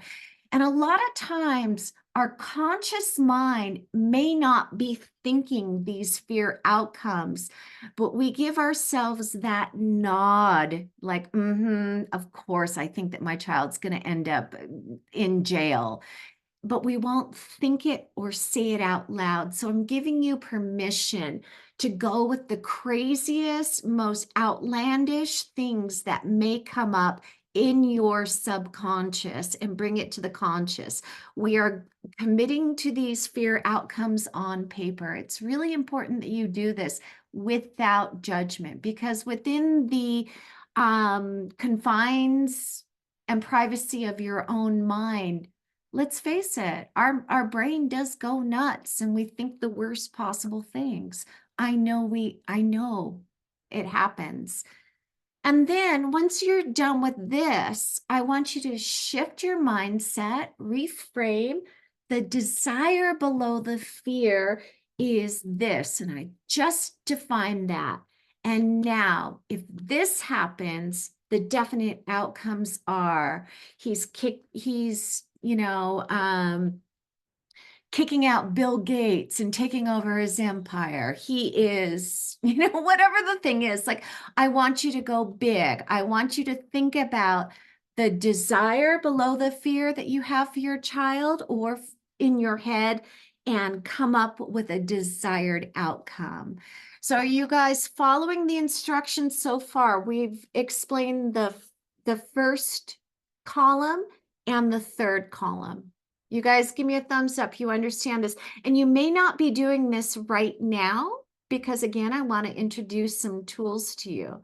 But I want to explain to you, before I move on with the middle column, I need to know that you guys understand what this instructions are. Are you guys getting it? Yes? Okay. Yeah? Okay. Any questions before we move on? No? Okay. So the next area, the middle column, is called the gap. And I'm going to bring this back up in a second. But before we do, I want you guys to understand, who here has heard of the place in the brain? It sits right above the brain stem. And so it's the place where it connects from the spinal cord to the brain. It's called the reticular activating system. Have you guys heard of this? Yes? No? Okay. So what this does is it acts as the gateway to accessing from the conscious brain the input, the stimulus that we receive. So think of the brain as the conscious thinking brain, which is about 5% of your brain activity, and the unconscious. And I'm just lumping together unconscious and subconscious in this 95% back here. Okay. So the conscious thinking brain processes about 20,000 bits of information per second. That sounds like a lot, right? That's your conscious thinking brain. Back here, it's something like, yes, the RAS. Back here, it's something like, I can't remember the number. It's something like 4 billion. It's a crazy amount of processing that happens in the subconscious, unconscious part of the brain. Now, in order to make sense from a conscious thinking brain, we cannot access all 20,000 bits of information that it's coming across us each second. We would have like a circuit overload. Our fuses would blow. We cannot imagine, sight, sound, color, how it feels, the feeling of the sock on your foot, like all of these things happening at once. It would give us a circuit overload. So what the reticular activating system does is it goes to whatever your dominant thought is. Now, if your dominant thought is this fear, it's going to allow you to see things here in the gap that prove this. So it's saying, well, if you're thinking this and you believe that this is the outcome, you've already thought of that. Let's prove it. So now I'm going to show you and give meaning, right, to the things that you're seeing. I'm going to show you and give meaning that this is true. So I'm ruining my child's life. How do I know that? How do I know that he's going to end up in jail? Well, because there's socks on the floor. And because there's socks on the floor, and I asked him 25 times to pick up his socks, that must mean he cannot follow directions. And if he doesn't care about himself, then of course he's going to end up in jail. Okay, so you see the processing. So this is an invitation to recognize the things that you're actually seeing, the things that are in the gap that prove this, that the reticular activating system is allowing you to see, and the meaning that you're giving it to prove these things. So this is a really powerful tool. We're not doing it together right now. You're going to do the same thing for the gap here. And the gap, if your dominant thought is this and not this, you're going to have to use your imagination to, again, here's the crown, the reframing crown, to reframe the things that you see into it describing the desired outcome. So if the desired outcome is my child will be an innovator because I'm giving him a very creative environment to learn in, which is rich in problem solving and creativity. And because the socks are on the floor, that means he is stepping outside of the established norm and not afraid to stand up for the things that he believes in, like leaving the socks on the floor, or whatever the thing is, right? I want you to get creative with this, because your job as a parent is to understand the process of your own thinking. You as a parent and as a human being, and I say this to the teens that I work with as well, you as a human being are accountable for your internal worlds. If this fear is dominating your journey in parenting, which will then bleed into your world schooling journey and your relationship with those that you are parenting or in community or partnership with, you are accountable for shifting this.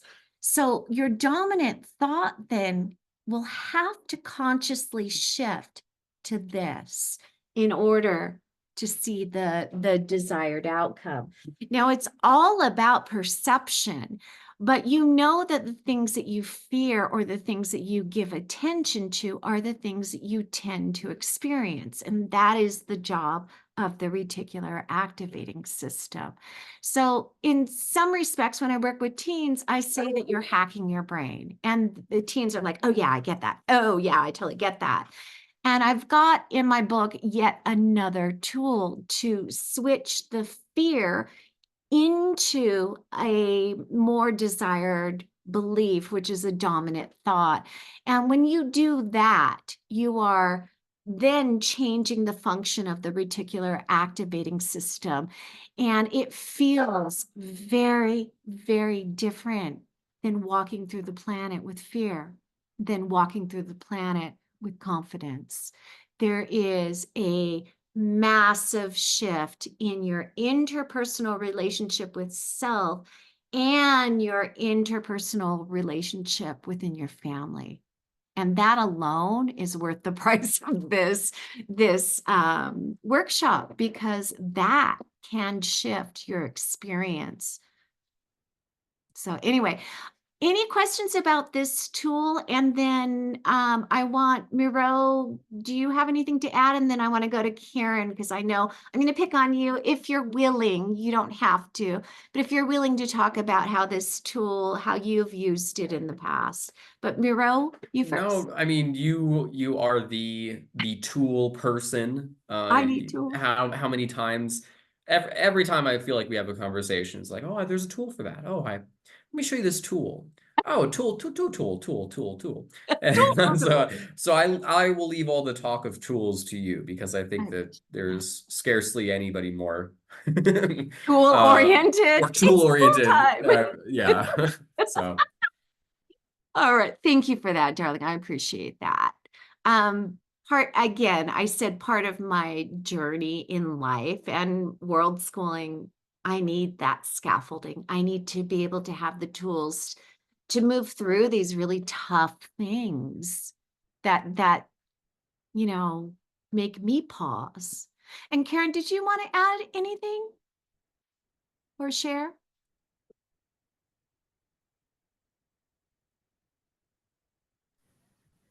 I would love to. Thank you. Hang on, let me come back on camera here for a sec. First, I just wanted to say, for anybody who has not already purchased Lainey's book, she's probably going to be a little too shy to promote it here, but making sure that you grab that specific tool is not only going to reinforce everything that she's talking about here now, but it's also going to give you that much more insight into a lot of the early childhood development kinds of milestones that you might be experiencing on this journey as your children move from early childhood into adolescence, which is her specialty. And I know the work that you guys are doing is predominantly with teens now. So, and if you have questions or you want to dive deeper with this, make sure that you reach out and contact Moreau and Lainey after this workshop is finished, because this is what they do. And you can see there. Yeah, you want to drop a link to that here so people can make sure to grab that. I did put some comments specifically about the tool. I'm afraid I have to get going because I have another appointment that I need to get to. But thank you all so much for offering this work. It has been an absolutely wonderful resource for me and for my family in our 7 years of world schooling, which is just amazing. And I know we wouldn't be where we are without you guys and the amazing example that you guys have been setting. So thank you for all that you do. Thank you, Karen. Oh, thank you so, so much. I appreciate you. Thank you for being here. Thank you, darling. Yes. By the way, the book itself, Miro wrote the foreword to as well. So it'll make you cry. This is the book. This is what it looks like. Did you put the name in, hun? I dropped the link in the chat. Okay. And I want to give you guys yet another tool before we become too short of time. And I want to give you the context of this tool. But before I do, is there any questions or anything that I can do for clarity for this tool? Is this, do we feel okay? Can I put this aside, or were there questions? Hello, Lee. Lee did this tool in my teen workshop. Yeah. Did you like using this tool? Do you still use it, or? Yeah. It's hard. It's a lot. It is hard. I have it written down in my notebook, so I sometimes go back and use it. Oh, awesome. Awesome. Thank you. Thank you for sharing that. Okay, cool.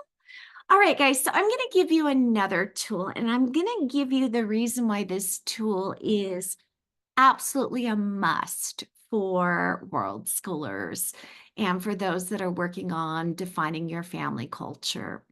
One of the things, and whether you agree with this or not, it doesn't matter to me. But one of the things that I have identified it as is a self-proclaimed anarchist. And what that means for me is I really choose to live without rulers. And that is the classic definition of anarchy. It's not the violence, it's not any of that other stuff. And we can get into great conversations about anarchy, but as somebody who chooses to live without rulers, that means, number one, I don't want to be the ruler of somebody else, including my child. And number two, I need, again, the tools, the scaffolding to make life make sense to me.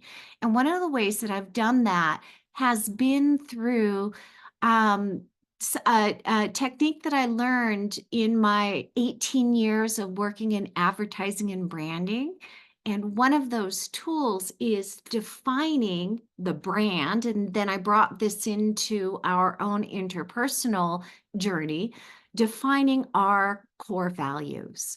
Now, core values are amazing because we can use that as a way to navigate the world, right? And each individual is going to align with a set of core values that is meaningful to them. And the exercise or the introduction that I'm going to suggest that you do is define what your core values are individually. And then, as a family, present them, talk about why they're important to each person. And that means everybody in the family. And then, as a family culture, define what the family's core values are. So that's honoring each individual's core values and then co-creating the core values of the family. And in my book, I talk about how to do this. I also share a tool that will help you determine what values you are currently living. Now, there are two types of values. There's the values that are current to your life now, and then there's the aspirational values. So your core values could and should be a combination of the both. And I'm going to talk about how to use them as a tool just after this. I have a set of cards, and I've used these cards during Project World School Family summits before, where I put people into groups at a table, and we sort of use it as a game. We sort of go through the core values, we discuss them, we pull apart the ones that are important to us. And you could do this as a family as well. I'm going to give you guys the PDF of the set of these, and there are some blank cards in here as well. I don't include definitions, and it's very intentional because, you know, the word truth. I remember one summit we talked about the word truth for, you know, at one of the tables for about 15 minutes, because each person had a different definition for the word truth. And that's okay. Again, diversity and of thought and diversity of belief systems is really invited into this process. And it's creating a tableau of communication. That's really what we're looking for.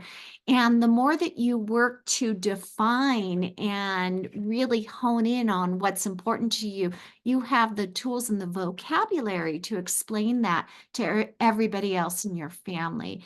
So if you can create not only your own 5 core values and express why those are important to you, and then come together and honor everybody's, see what the crossover is. And like I said, I'm going to provide to you guys the PDF. So you can either just look at it online or print them out. It doesn't matter.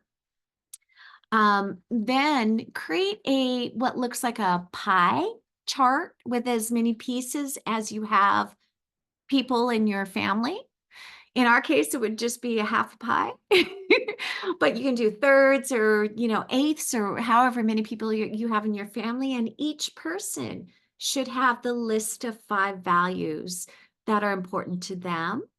And then you create a chart of the overall family values that everybody agrees. So you're co-creating it. So why would you do this? Well, I said earlier, I'm an anarchist and I don't like rules. Instead, I like to live in accordance or in alignment with my values. So it makes it really easy when you are world schooling. Here's an invitation, or we have plans and we want to change plans, instead of saying, well, I want to change plans, or, I don't want to do this thing. You can run it through the filter of your core values, either individually or as a family, and say, that choice is not in alignment with our core values. And instead of living by a rule, you're living in alignment to what's important to self. And the act of helping children, teens, and younger people understand that decisions come from the intrinsic nature from within, right? Instead of looking for rulers that are outside of yourself, you are really practicing accountability, greater communication in your family unit. You are using a tool where you're not looking for outside guidance. You are articulating what's important, and values and principles actually live hand in hand. There's a whole nother portion of talking about world schooling where Miro and I really dive deep into ethics and the ethic dilemmas that we can approach as world schoolers. And part of the guidance that we use are our own personal core values. But there are always gray areas. I would never say to you, it's an ethical question to do this in world schooling and don't do this in world schooling. I would ask you, as a family, check in and see, is this in alignment with your values?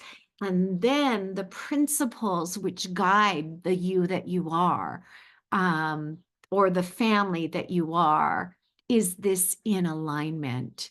And it's greater to know why you're making decisions. That kind of modeling also empowers our children. So, okay. So any questions about this tool? Does this sound like it's something that could be useful to you? Are there any comments? Oh, there's the book. Yes. Yes, I'm going to share this. After this call, I've got a list of PDFs that I'm going to send to you. Also, Miro and I were discussing this before the call, and I think I'm just going to do it. I'm also going to send you guys a PDF copy of my book. You guys are just going to get it. So if you don't have it already, I'm just going to send it to you guys. The only thing I would ask is, if you don't mind, please, pretty please give me a review on Amazon. That would be really useful to me. So I'm going to send you the book. I'm going to send you these tools. The tools are in the book, but I'm going to send them to you individually as well. And I'm also going to send to you the list of questions so that you and your family can fill out the questions together and create conversations around that. But does anybody want to talk about the core values and how that works, or anything? So you use the cards to help you define your core values. Correct. So what happens if you have more than 5 and you have like half the pack? I don't know what happens. I don't know. I mean, it's a great conversation. The task, 5 is just a number. It's arbitrary. I came up with it. You could tell, you don't have to follow my rules. That's just me thinking something has to look a certain way and I've got to get out of it. Whatever. Look, it's okay. I find that using 5 are more manageable. it's not, if you need to tell yourself, yeah, I've got 25 other core values, but these are the top 5 for me. And there are ways of, like, this is more important this way, this is more important this way.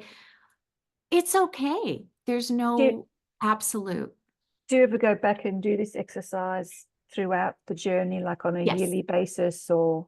Yeah, actually, when I worked in advertising and branding, we recommended that each stakeholder in the company that we worked with did it every 6 months, because your core values do shift, and that's okay.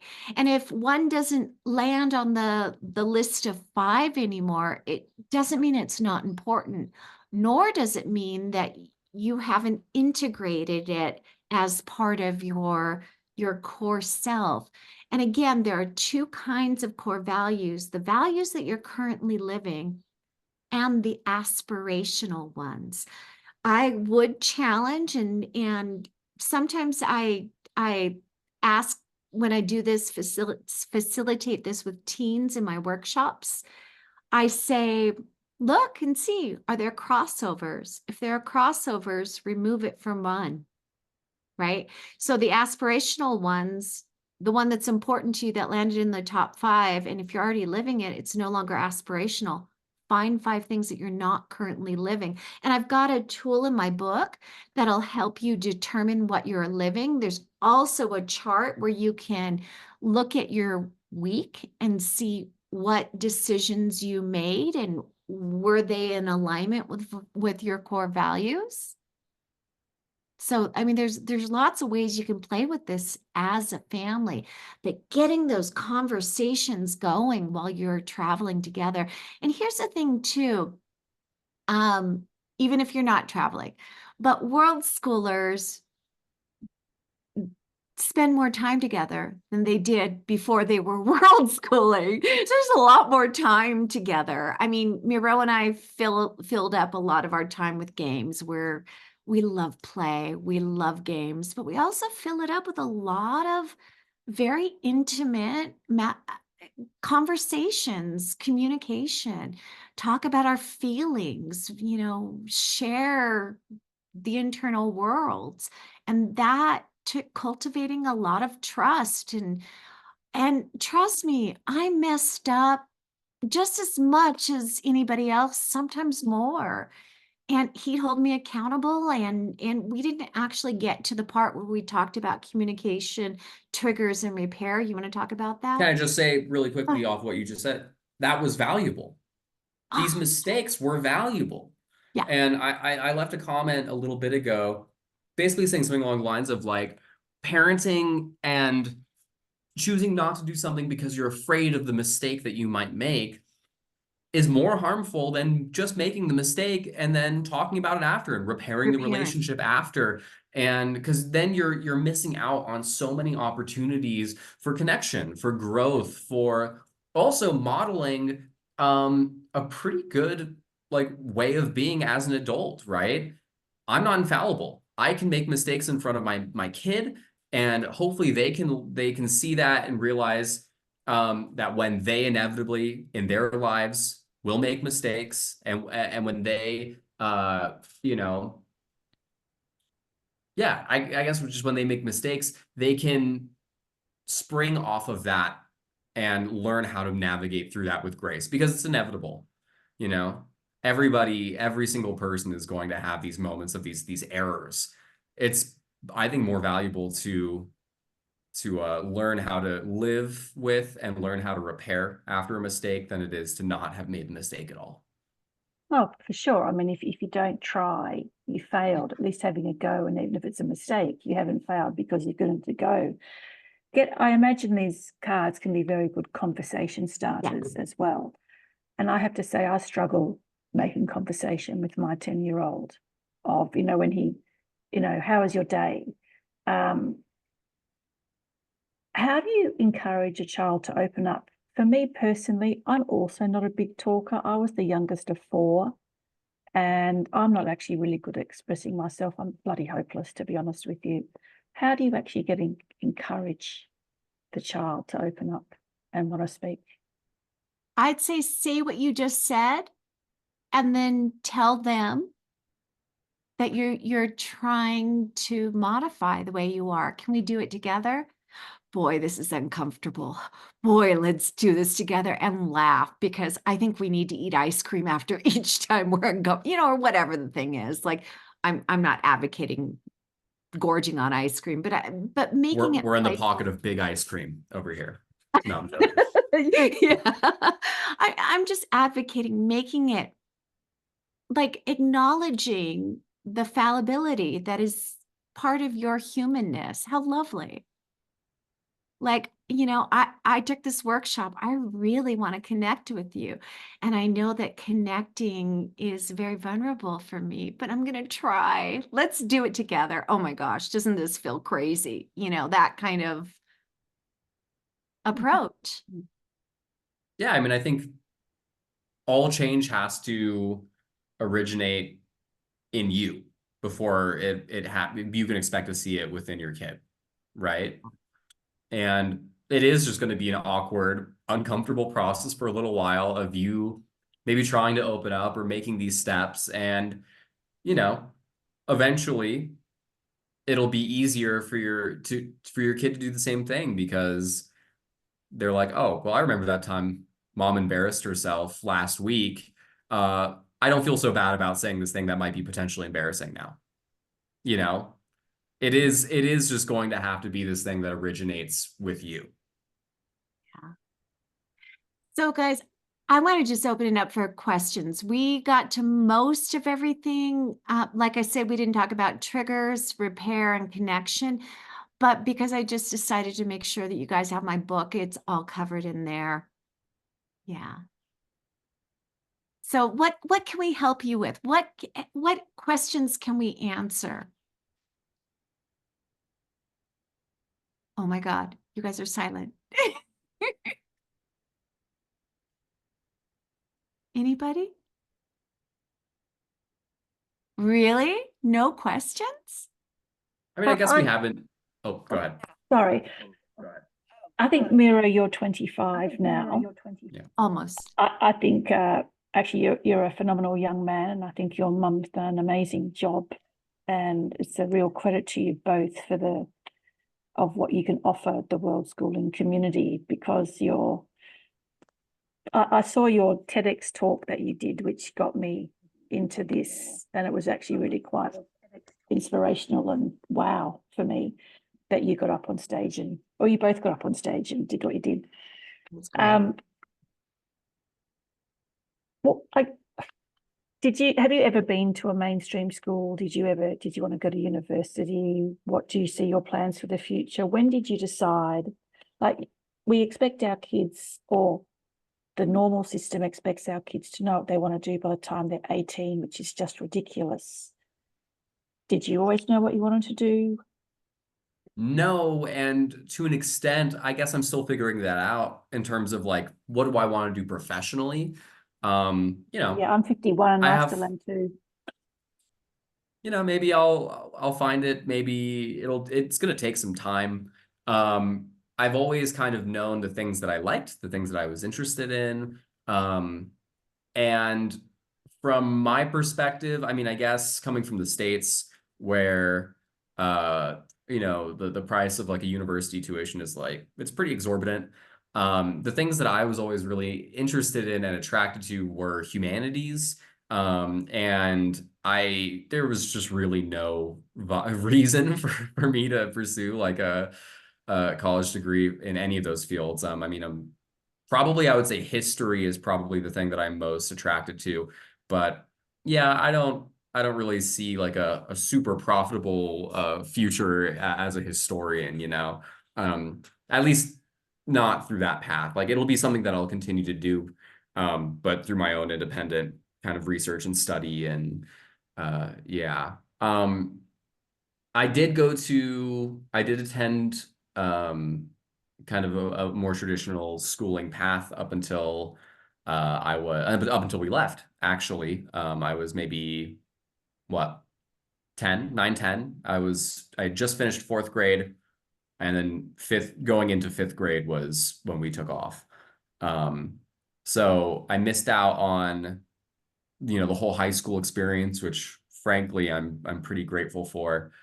But no, so I don't know. It's always been just kind of like a process of figuring it out in my own time, and everything everything on its own timeline and it's in its own place. What about Yeah. from a social aspect of, so my child's probably the same age as what you were when you left, and he's a very social kid. Mhm. How did you struggle with moving around a lot and then losing all your connections? And as you got older, and obviously you grow up more, I would say more of a, I had a little bit of a different temperament when I was younger. I think I oftentimes now describe myself as like I was a pretty antisocial kid, but even before that, like kind of happened, even before we had left the US. And it was actually only in my later like adolescent years where I started to like reclaim my relationship to, friends and social circles and being around people. And that was when it really became more important for me.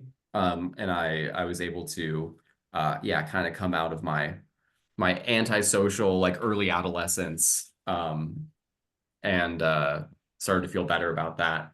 I mean, we talk about this a lot in a lot of the, a lot of the podcasts and a lot of the interviews and speeches that we do, or that we have done, is dealing with like this sense of like isolation, right? Because that isn't to say that like I wasn't around kids my age or I didn't have the opportunity to socialize. I mean, we were constantly meeting people, during our travels.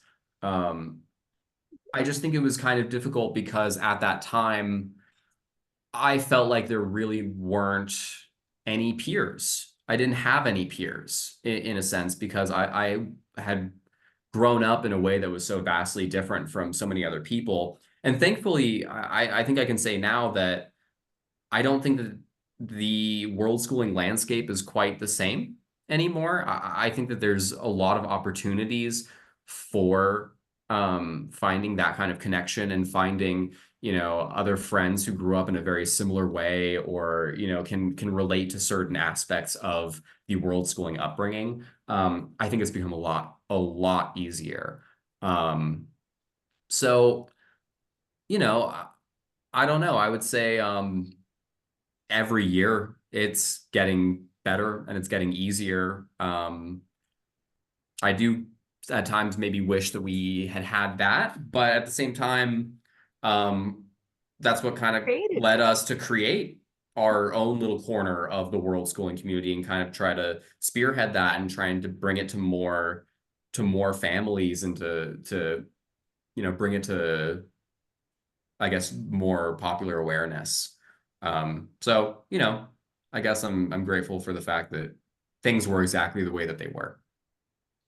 I probably just had another question around, I think you're an only child, as is my Mhm. son. And I guess, did you find, also as a mum, did you find you had less time to yourself because he always wanted you to play with him? Absolutely. I mean, yes, I work too online, but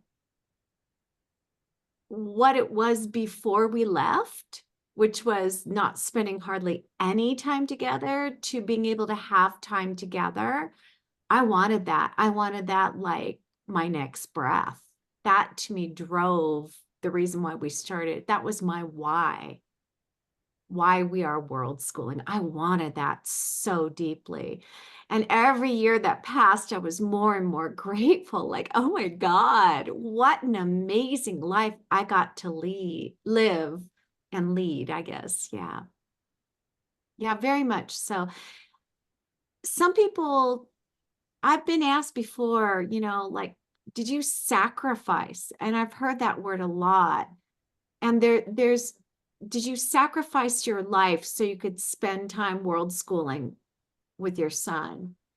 And I just thought, every time I heard that question, what kind of question is that? There is so much judgment tinged in that question, like you should be doing your adult stuff away from your child. And it was such an honor to be able to cultivate this Mhm. relationship and connection with the human being that is now going into the world as an adult.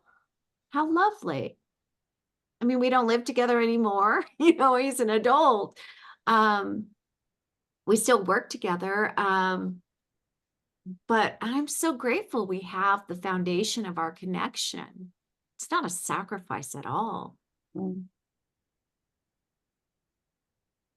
Does that answer your question? Yes, thank you. Okay. I mean, I do think it is important as well for, I'm always saying this. I mean, I always like advocate also for the parent side of things, like, which is, parents also have needs, Yeah. and it's important that those needs are met, because if you aren't taking care of yourself, it makes it that much harder for you to show up and take care of your kid, right? In a way that feels good for everyone. And so I also am always saying that, like, yes, we put so much focus on our kids and we put so much focus on ourselves and how we act around, our kids, right? But at the same time, you have to make sure that you're happy. And you have to also make the space and make sure that your needs are met, because yeah, it's almost impossible to really show up for somebody else when you can't show up for yourself. Yeah, that's self-care. Yeah. That was a constant And balance I was trying to navigate. And sometimes I failed and sometimes I succeeded. But my choices, I was very grounded in my why. That was really important to me. Thank you. Yeah.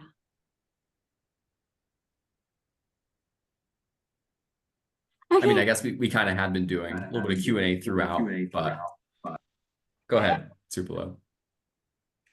Okay, so many of my questions were just answered, and something that came to my mind is routine. When you're an adventurous person and you want to get a lot in throughout the day and not much time spent on maybe the academics that you think is absolutely necessary for the foundational knowledge base that you want your child to have, maybe at least through 6th or 7th grade. But there's like so much time in the day for play and adventure. But I'm just curious to know, what was like, did you and your mom have a little bit of a routine? Like, you guys were always in bed by 8 o'clock. Like 8 o'clock was like your mom's time for herself, read, do a little video, watch a little TV show in the evening. In the mornings, like, just waking up early in the mornings, and then maybe not having a super structured day, but just sort of like being on the same,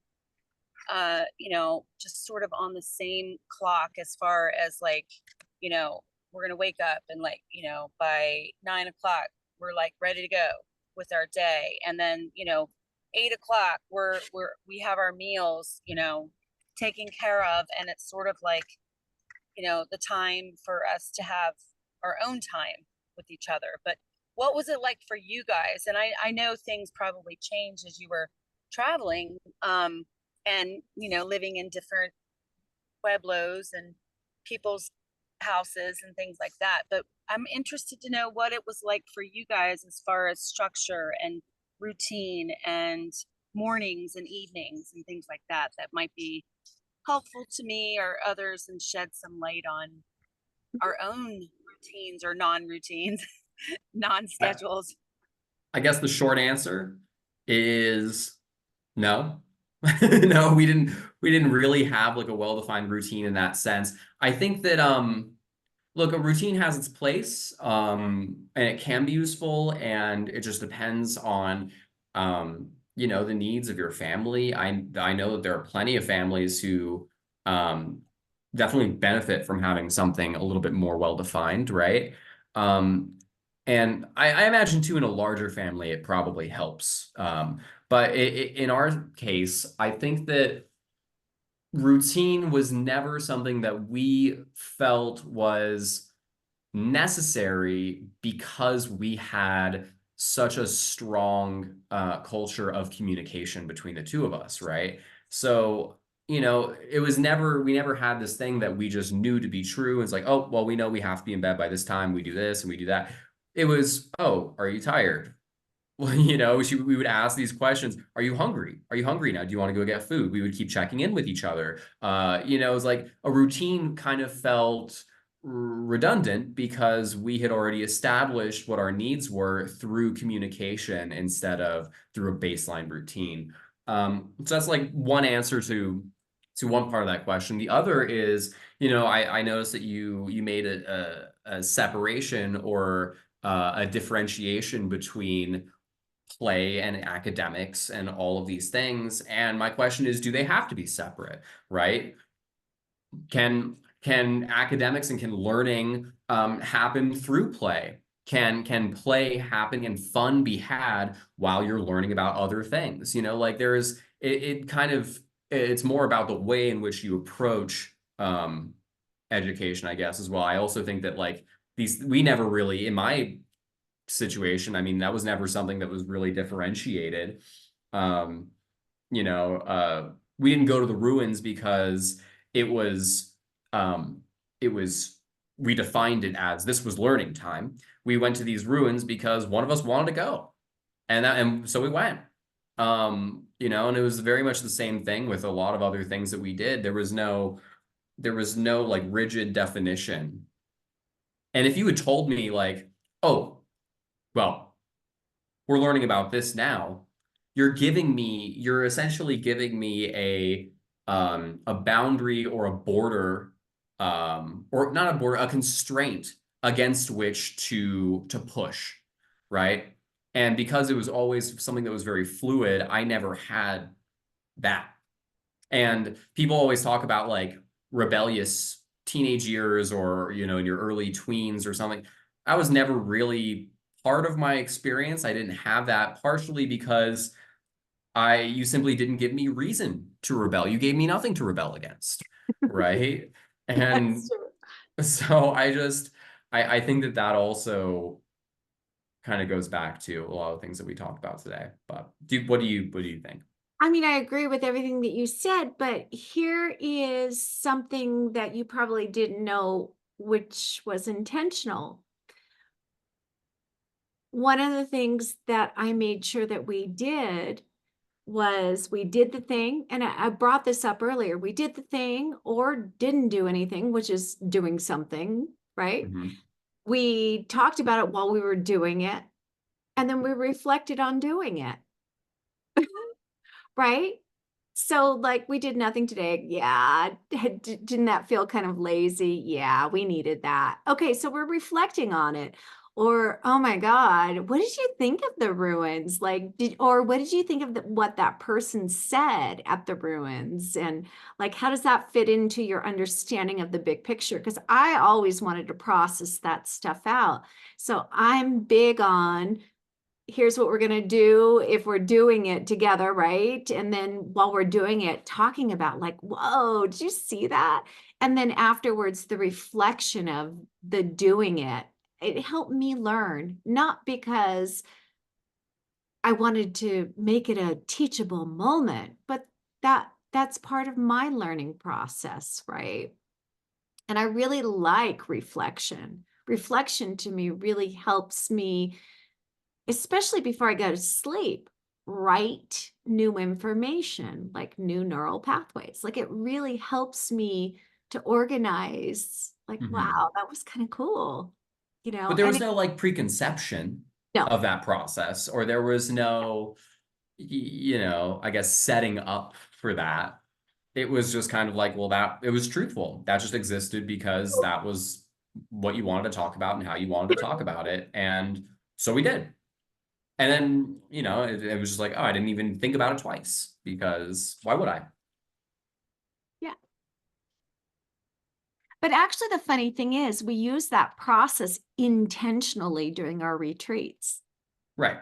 because it derived from our natural life, you know, as part of the immersive learning. Yeah. I know everybody's like standing and stretching. We've been sitting for a long time. But I want to make sure that I get to your questions. Do we need to jump up and stretch for a minute? You know, we've got like 30 more minutes together if you guys want it. I have a Okay, question. I'm going to stand up and stretch because Okay. I need to. So when you were going through this process, times were very different, really, in relation to social media, iPads, iPhones, the whole system. They weren't around as much. Yeah, Were they they? were. Well, but the online landscape certainly has changed. That is something that is true. I'm sorry, go ahead. What was your, Yeah, what was I'm your sorry, question?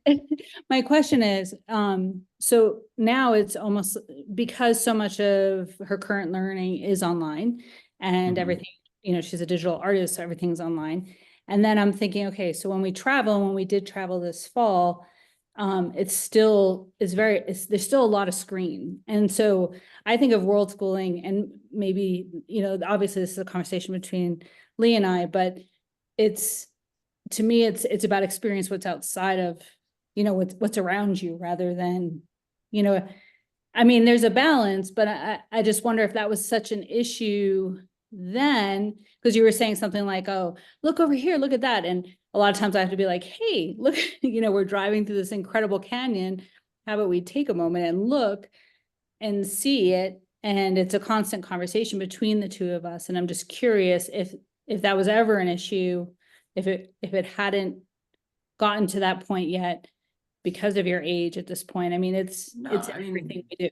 that was definitely something that was our experience as well. I mean, my mom was, she used to work in .com back in the 90s before I was born, actually.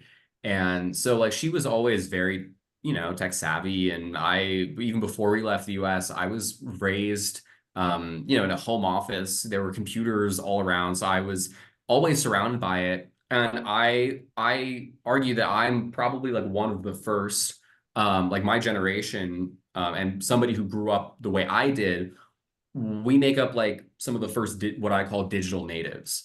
And so like existing in a world where like the internet has always been a part of, I guess, of my conception of the world.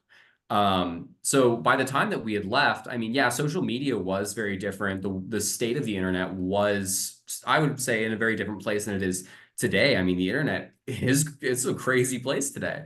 But yeah, that was definitely a part of our experience as well. We definitely had to navigate a lot of these conversations surrounding, you know, I guess, being present with the amazing things that are outside of the world, or that are outside of the screen around us, and also balancing the fact that I exist in an increasingly connected and digital world. And there was also, I think, implicitly this understanding between the two of us that to some extent to also deny that part of my existence didn't seem fair or didn't seem truthful, right? Where it's like, I don't know, like what would you say from that perspective? Like, I think for me, or for us, like growing up and having this sense of connectivity, and you know, the screen time question and like all of this stuff, like it was always something that just kind of was in our family. Yeah. Even when we host our teen retreats, you know, we've had parents ask before, like, they're not allowed to bring their phones, are they? And we're like, yeah, of course they can. And if it becomes a problem from being present, then we'll have a conversation about it, but I'm not going to create a rule. Like, do you want to be here? Like, what are you getting out of the situation?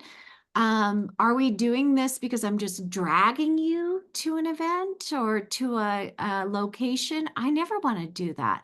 I want to make sure that we all are in. It's all in or nothing, right? Do we want to do this? And even if we don't want to see the thing or do it for ourselves, do we want to show up for the family or the community or the group that we're in? It for me, it's about respecting. This is an important part of a person's life. Digital life is an important part, especially today, especially a young person. I also think that kind of trying to moderate that usage through, I guess, like what's the word I'm looking for? I think trying to moderate that usage through negative means. What do I mean by that? Like through saying like, oh, well, we're just going to do less of this. I'm saying that the problem is the usage of this tool itself, rather than trying to understand the reasons why, we might be attracted to the use of that technology in the first place. Maybe it's a question instead of, oh, maybe we feel a sense of isolation and we're looking for community. And that's where the attraction to, all of the screen time comes from. Or maybe instead we're feeling pretty bored and we feel like today wasn't a fulfilling day. And instead, we're trying to look for some kind of stimulus, through the use of this technology. And so I think that trying to, I guess, just moderate it by controlling the tool rather than the reason why we use the tool, it can lead to a lot of like, I don't know, like kind of unhealthy reactions when it comes to learning impulse control or learning how we understand time management and our own personal responsibility in our own lives. I don't know, like that wasn't really part of our experience, but I see that happening a lot. Go ahead. And I just wanted to add, if you are interjecting a piece of judgment around something that's important to another person, you've already created discongruity, right? Incongruity, yes. Thank you, darling. So it no longer is about communication, it's about control. Right. So can I ask you, when did you introduce technology for Miro to have his own iPad or phone? Birth. Practically, yeah. I hate to say it, but I owned a design agency, and so he always had a computer at the design agency, and I had a friend of mine make his first game, which he was pounding the keyboard and things would pop up and boop boop boop boop. I don't know if that's good or bad, but he had. Do you remember that? Yeah. He had, access to media since birth. And why would I say you can't be on, of course I monitored what was appropriate for him when it was very, very young. But I'm on the computer. Why wouldn't he be on the computer? And that's probably not popular. Sorry. Yeah. No, well, That's- it's a really touchy and a tough subject because Sure. you can't completely ban them from it because they need it for the future and it's their life. And already my son goes to a school, he actually wanted to continue at this particular school because he was, even though he says he doesn't learn much, I think it's his last year of elementary school where we are. And a lot of the teachers even give them an option of writing or using a provided computer, I guess, which I think I don't agree with that. I think they should write, but I sense that he doesn't like it because he doesn't know many of his peers in school have a lot of technology time and my son doesn't. So he feels behind because he can't keep up on the keyboard to type out a story. And it's a really difficult thing to navigate because I don't think he's old enough or mature enough to handle technology time. And I can even see with just 10 minutes, you can see the change in their brains that it creates. But I have a question.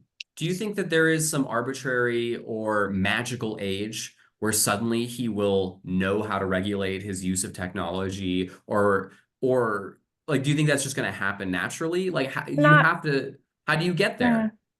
Yes, I mean, he will use the laptop to do art. Like he loves to draw, and he'll do an online drawing tutorial, I guess. But I am quite restrictive, and I know I've got to probably get over that because I can't restrict him forever, because he's got to learn these boundaries and he's got to manage himself and regulate himself. I just find that very scary. I understand that.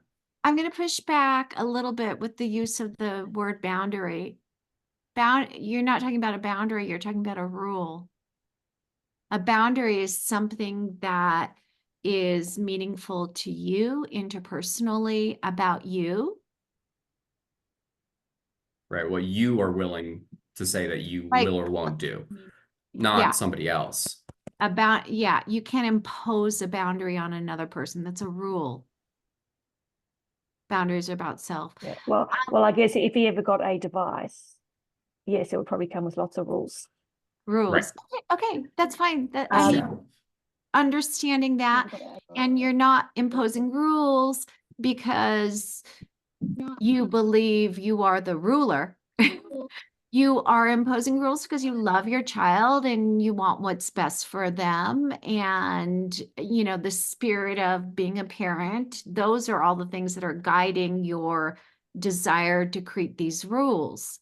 And I would ask you to look at using the love and the desire for his well-being and all of that stuff and reframing it in a way that he gets his needs met too. So cultivating is this what you're going to say? More Go or less. ahead. Cultivating the communication around being able to articulate what your needs are. You got to practice that together.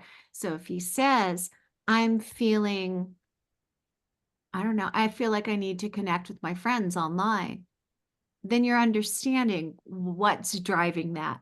Or I'm bored, and for me, I feel fulfilled when I reach certain levels in my gaming, and that gives me a sense of accomplishment. So now you're understanding what needs he's trying to fulfill, and so it becomes about scheduling. But he shouldn't need technology to do that.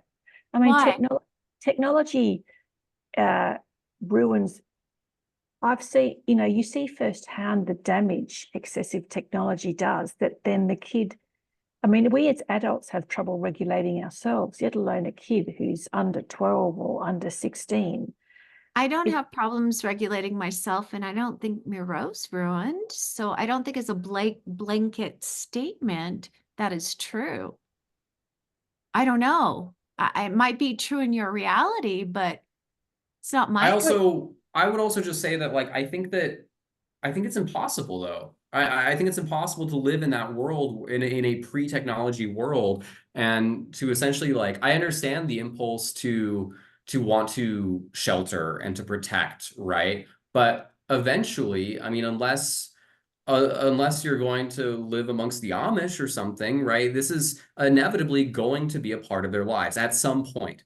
And I think that, parenting through and administering rules, and sometimes with judgment too, I think that you are only in some ways you're creating a somewhat unsafe environment in that way, because they're going to have access to technology one way or another. And it just means that they're going to be less likely to talk to you about it. They're going to be Yeah. less likely to talk to you about maybe some of the disturbing things that they're going to see online. Yeah, that's the world that we live in.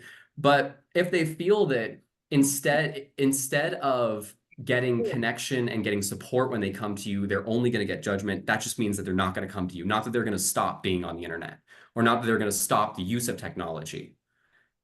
All you are doing is hampering your ability to connect on that topic and to support.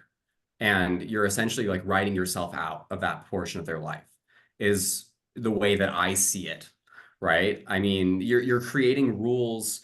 You're creating somebody who's more efficient at getting around rules than somebody who, than somebody who is just going to abide by them.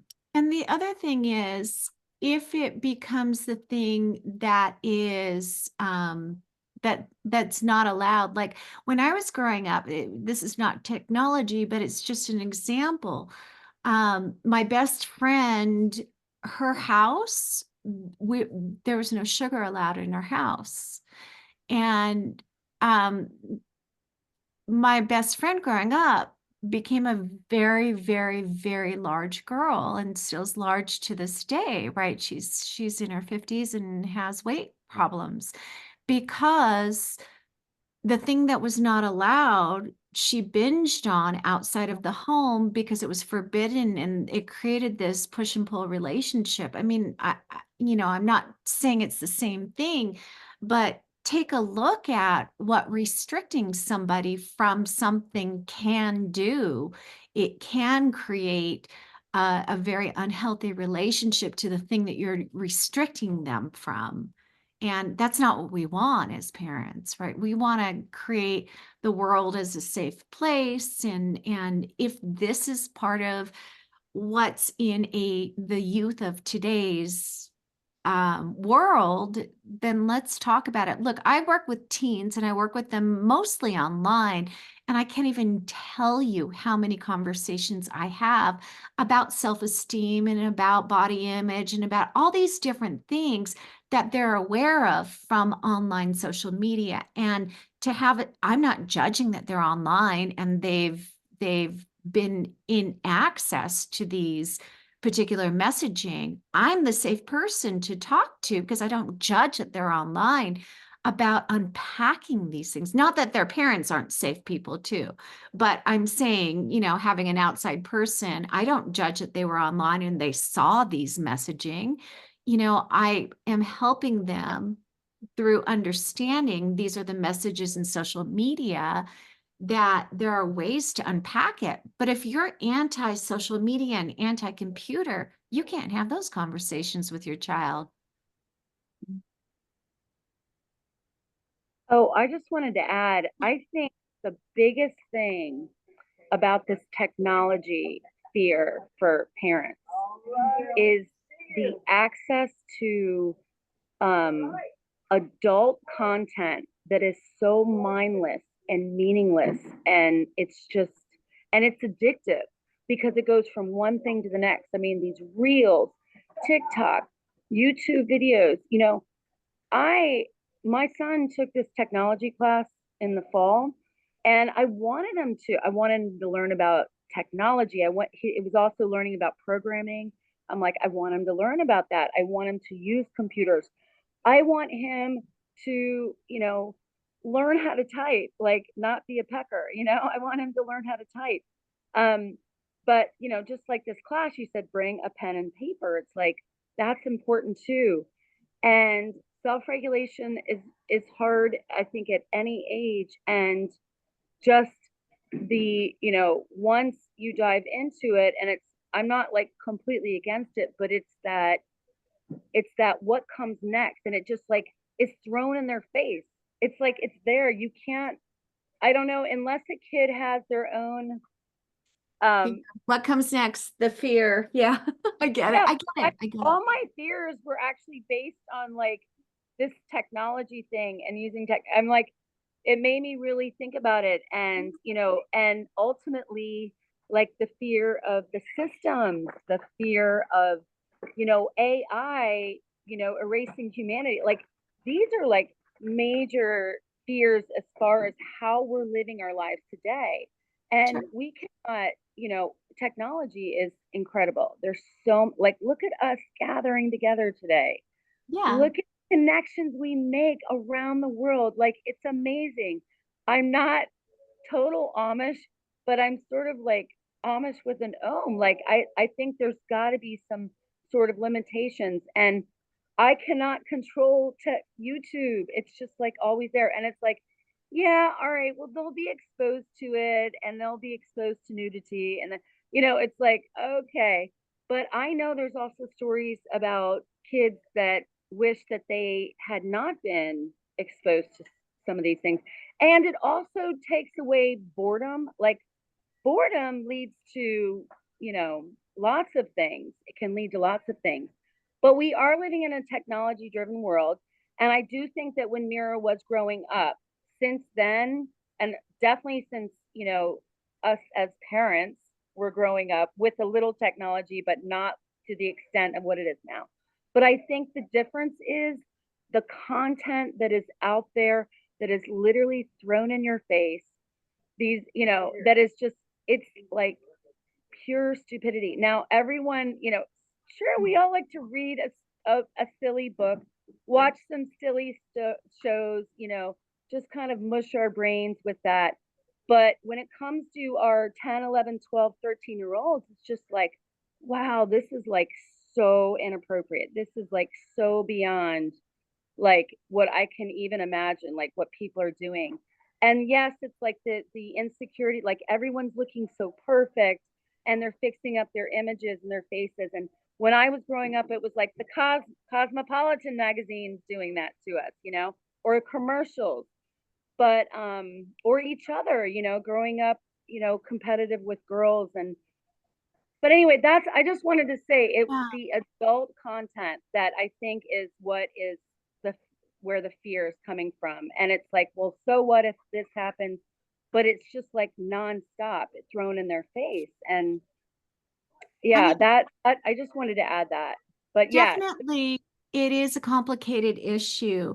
But yeah, again, if you are connected with your child, you can discuss and unpack this stuff. I wrote an article about a movie that we watched together, and I wasn't sure whether or not it was appropriate, but we watched it and we talked about it. Do you remember the one with the guy from Third Rock from the Sun? He was, oh, I'll have to find it. It was more than 10 years ago. He was addicted to porn, I think it was. And that brought up, Oh, Don John? yeah, that's it. That's a great film. But we watched that when you were like 13, and it gave us a lot of conversation around porn, yeah, like connectivity, human relations, culture. And that gave us, I don't know if I wrote an article. I'm going to find it. It's on our old Raising Miro site, but it was really powerful because it wasn't appropriate for kids, but it launched us into a whole conversation that was very trusting and yeah, open. And that became, because we had that foundation, it yeah. became a really wonderful experience for us. Had we not been connected, he may have created a whole new relationship with porn and adult. I mean, maybe not, but who knows, right? I agree. The communication is key because we shouldn't shame our kids, and you don't want them to feel that shame.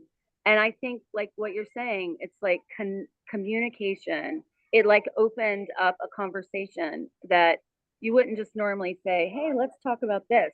And I love that spin on it, and I totally agree with it. I think it's just enough. It's the way we have to look at it and see it, and not fear it so much. Yeah, absolutely. And look, life is messy. Life, will have these really uncomfortable moments, and we're going to make mistakes. But the And humanness of all of it is part of the whole experience. I get and that. can I also say, kind of going back to one of the many tangents I've gone on during this call. Yeah. But kind of, I think this touches on this idea that I had a while ago, which is like we have this fear that this is how it's always going to be, right? Can I just like when I was growing up when I was 13 or 14, there was a period of like a couple of years where looking back, I could say like, yeah, I wasn't really much interested in doing anything at all. Like I would just want to, if left to my own devices, I would just be on my device and just play my games. And it wasn't really exactly the same internet landscape as it is now, but like YouTube still existed and there were plenty of things, and that's what I would do. That was months on end, years basically. And then I decided, well, I don't really want to do this anymore, or I want to do this but in a different way, or I'm interested in this thing now and I discovered this as a result of this. And it just changed as time went on. And I grew and developed my own interests, and but if at any point my mom had said, "Oh my God, th this is all he does. This is all he's going to do for the rest of his life," and altered her path out of fear because of, what she was seeing, it was like, we wouldn't be here today. We wouldn't be having this conversation. Yeah. We wouldn't, um, yeah, like, okay. And I did it. I went through it. I'm doing something else now. I don't know. That's just the way I see it is. And I also want to bring up something else, very, very minor, but it's important. Again, I was very clear about what my own core values were. And in terms of consuming media, not only games, movies, or books, even, I will not consume violence. And I've talked over and over about why this is my choice, and this is, like violent games, violence in movies, that sort of thing, not in alignment with me. As somebody also, if you guys have read my book, I experienced a lot of trauma, and that really triggers some really horrible feelings inside of me. So I'm really clear about what my boundaries are. These are my boundaries. And as Miro was growing up, he was quite sensitive to, "Mom, I'm not playing a kill game. I know that doesn't align with you, Mom." There were other times that we go to a movie and he'd go, "Mom," and he'd put his hands over my eyes. "I didn't want you to see that." So like his kind of self-awareness about me modeling what works for me and what doesn't work for me also became a lesson for him as to understand our own internal worlds. And it doesn't mean that we have to have the same value system or the same internal worlds, but the recognition that, "Mom, this is important to you, and I'm going to hold my hand over your eyes because I don't want you to be affected by this," was really, I think about that, it brings me tears. It's really sweet. And that also is about media, right? Yeah, understanding. That's why I think like the limitations on what we consume has to be intrinsic if it really is going to stick or if it's really going to work. Because I don't know. I think that oh man, I had a train of thought. Sorry, I'm feeling a little fried Yeah, at this point. we're at 3 hours now, guys. What's I gonna say? Well, So I'm sure, you know what, if you remember the thought, we'll put it in the follow-up sure. email with all the links of the downloadables that we're giving you.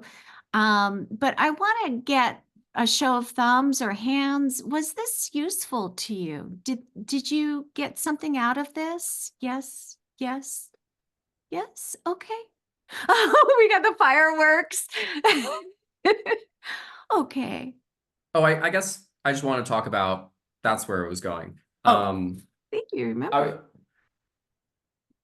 I would do this and I would be sensitive to the fact that she didn't want to consume violence because she had communicated that that was something that bothered her, or she had communicated that that was something that did not work for her. And understanding that basically helped me understand what is appropriate and what is appropriate in terms of my behavior around other people, determining like where their boundaries lie, what the kinds of things that they want to be exposed to, right? The things that they will and won't do, like things that they will and won't watch, etc. Right? And in doing so, I was able to kind of better understand the kinds of things that I wanted to be exposed to as well. We were always very open. There weren't a whole lot of taboos or taboo topics when I was growing up. I mean, I learned about, we were very like a sex positive family. Like we learned about all these, or at least I did from a very young age. I learned about all of these different concepts. None of it was taboo for me. And then growing up, as a result, I don't think that it really shocked me in the same way when I was exposed to these things, because it wasn't a surprise.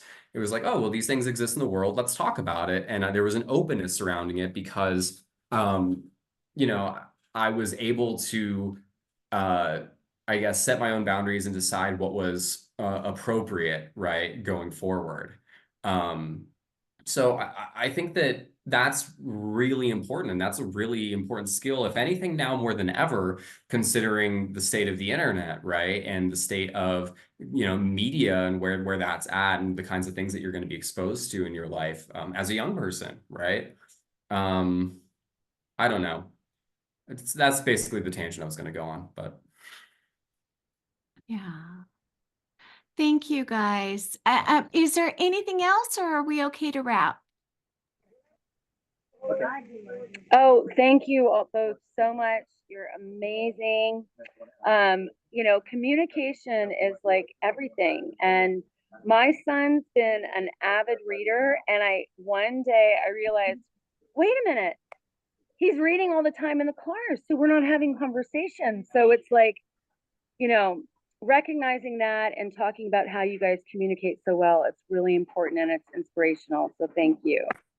Thank you. I appreciate it. And I appreciate you all spending 3 hours with us. It was a big chunk of time. And it really, I really hope that this was in some way, benefiting your life, or, providing something of value to you. That's really why we did this. Again, world schooling is just kind of the topic, but it's really about the relationship. And right. that to me is really the important part. Yeah. All right. Well, we're available. If you guys have questions or whatever, just let us know. And I'm going to send you all these PDFs. And again, I just do ask, the receiving of my book. It's my pleasure to give it to you guys, but do leave me a review. It would help me to get the word out. That would be I'm grateful if you would. Thank you so much, everybody. Yeah. Thank All you. right. Thank you, everybody. Take care. You too. Bye. Thank you. Oh, thank you. Bye.